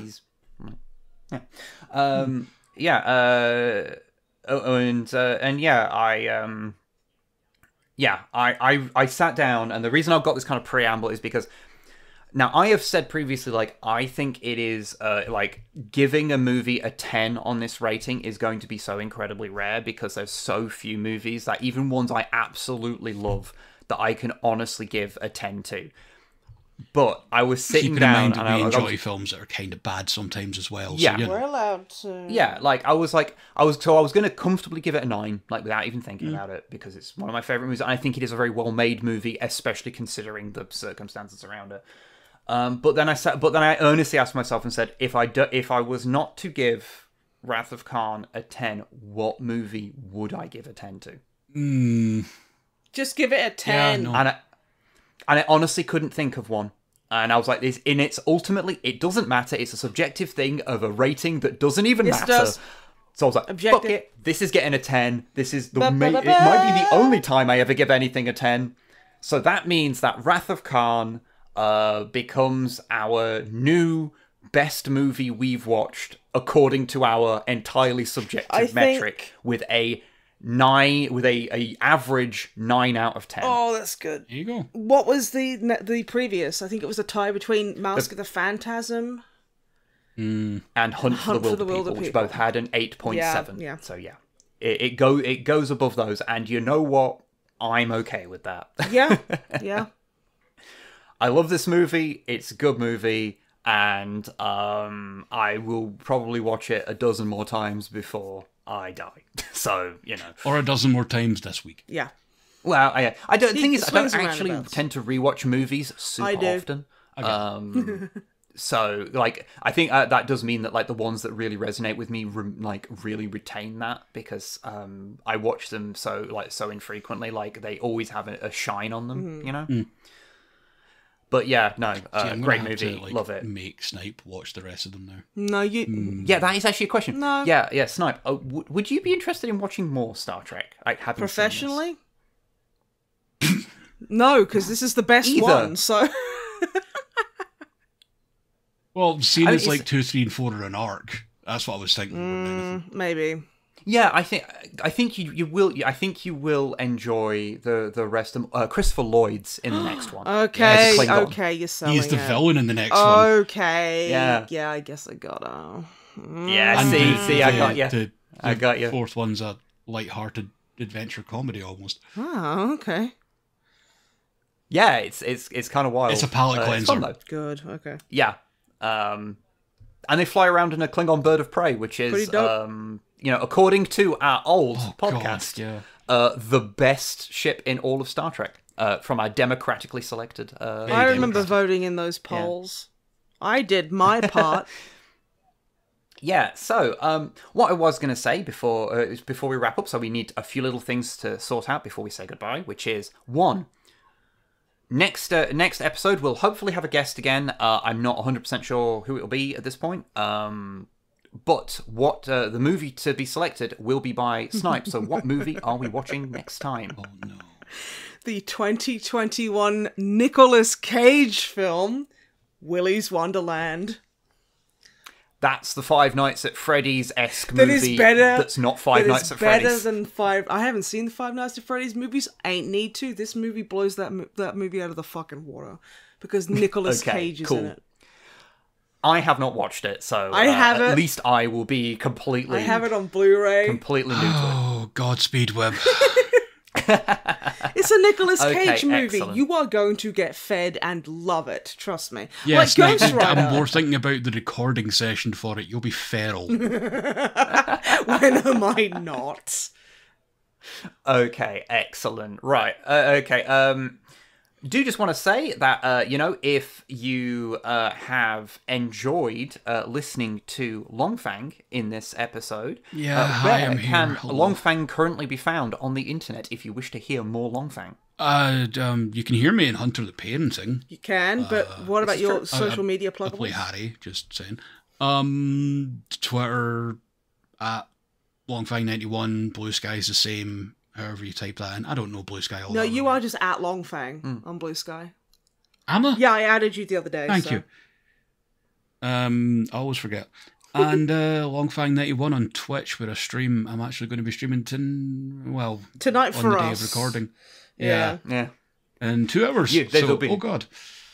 Yeah. Okay. Well, it looks like we might have a podcast in like another podcast in like an hour and a half, so that's gonna be fun. But I haven't even gone to the gym yet. we also, one place you can also hear, if you have enjoyed hearing Longfang and I talk way too much about Star Trek, we used to have a podcast called Men with Funny Heads, and all episodes are still currently up on YouTube, and I think there's 14 episodes of it.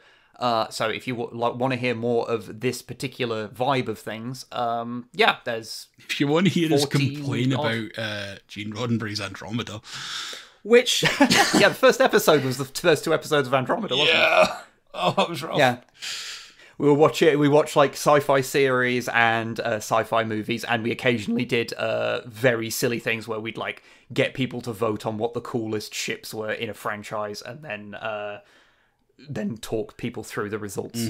I enjoyed those episodes. Yeah. It was fun. But yeah. So if no one's got anything else to say, we will say goodbye to all the lovely people Yep. at home, and hopefully we won't be quite so long between episodes. But I know the last couple have been a little bit long, but there's been reasons. Things are happening. It's fine. Things are happening. The kind listeners will understand. My dad died. You have to be nice to me. That's my favorite thing right now because, okay, in case you all don't know, horrible relationship with my parents. My dad died. Haha, it's actually pretty funny. So everything's good. But it is funny to use an excuse. Like, can you watch the just no, my father died. For once you have an excuse to be a gremlin. For once, I have an excuse to be at a gremlin. Okay, but like, get out of my fucking podcast, Longfang. I'm fucking... You're fine, I'm fucking leaving then. Fuck you. Thank you for joining us, Longfang. We love you. You're very wonderful, and we cherish you. Yeah. And yes, thank you for joining us. And thank you, everyone at home, for joining us. Yes, thank you for listening, everybody. And we bid you good day, and remember to live long and prosper. No. Oh, okay then. Bye! Bye. Goodbye.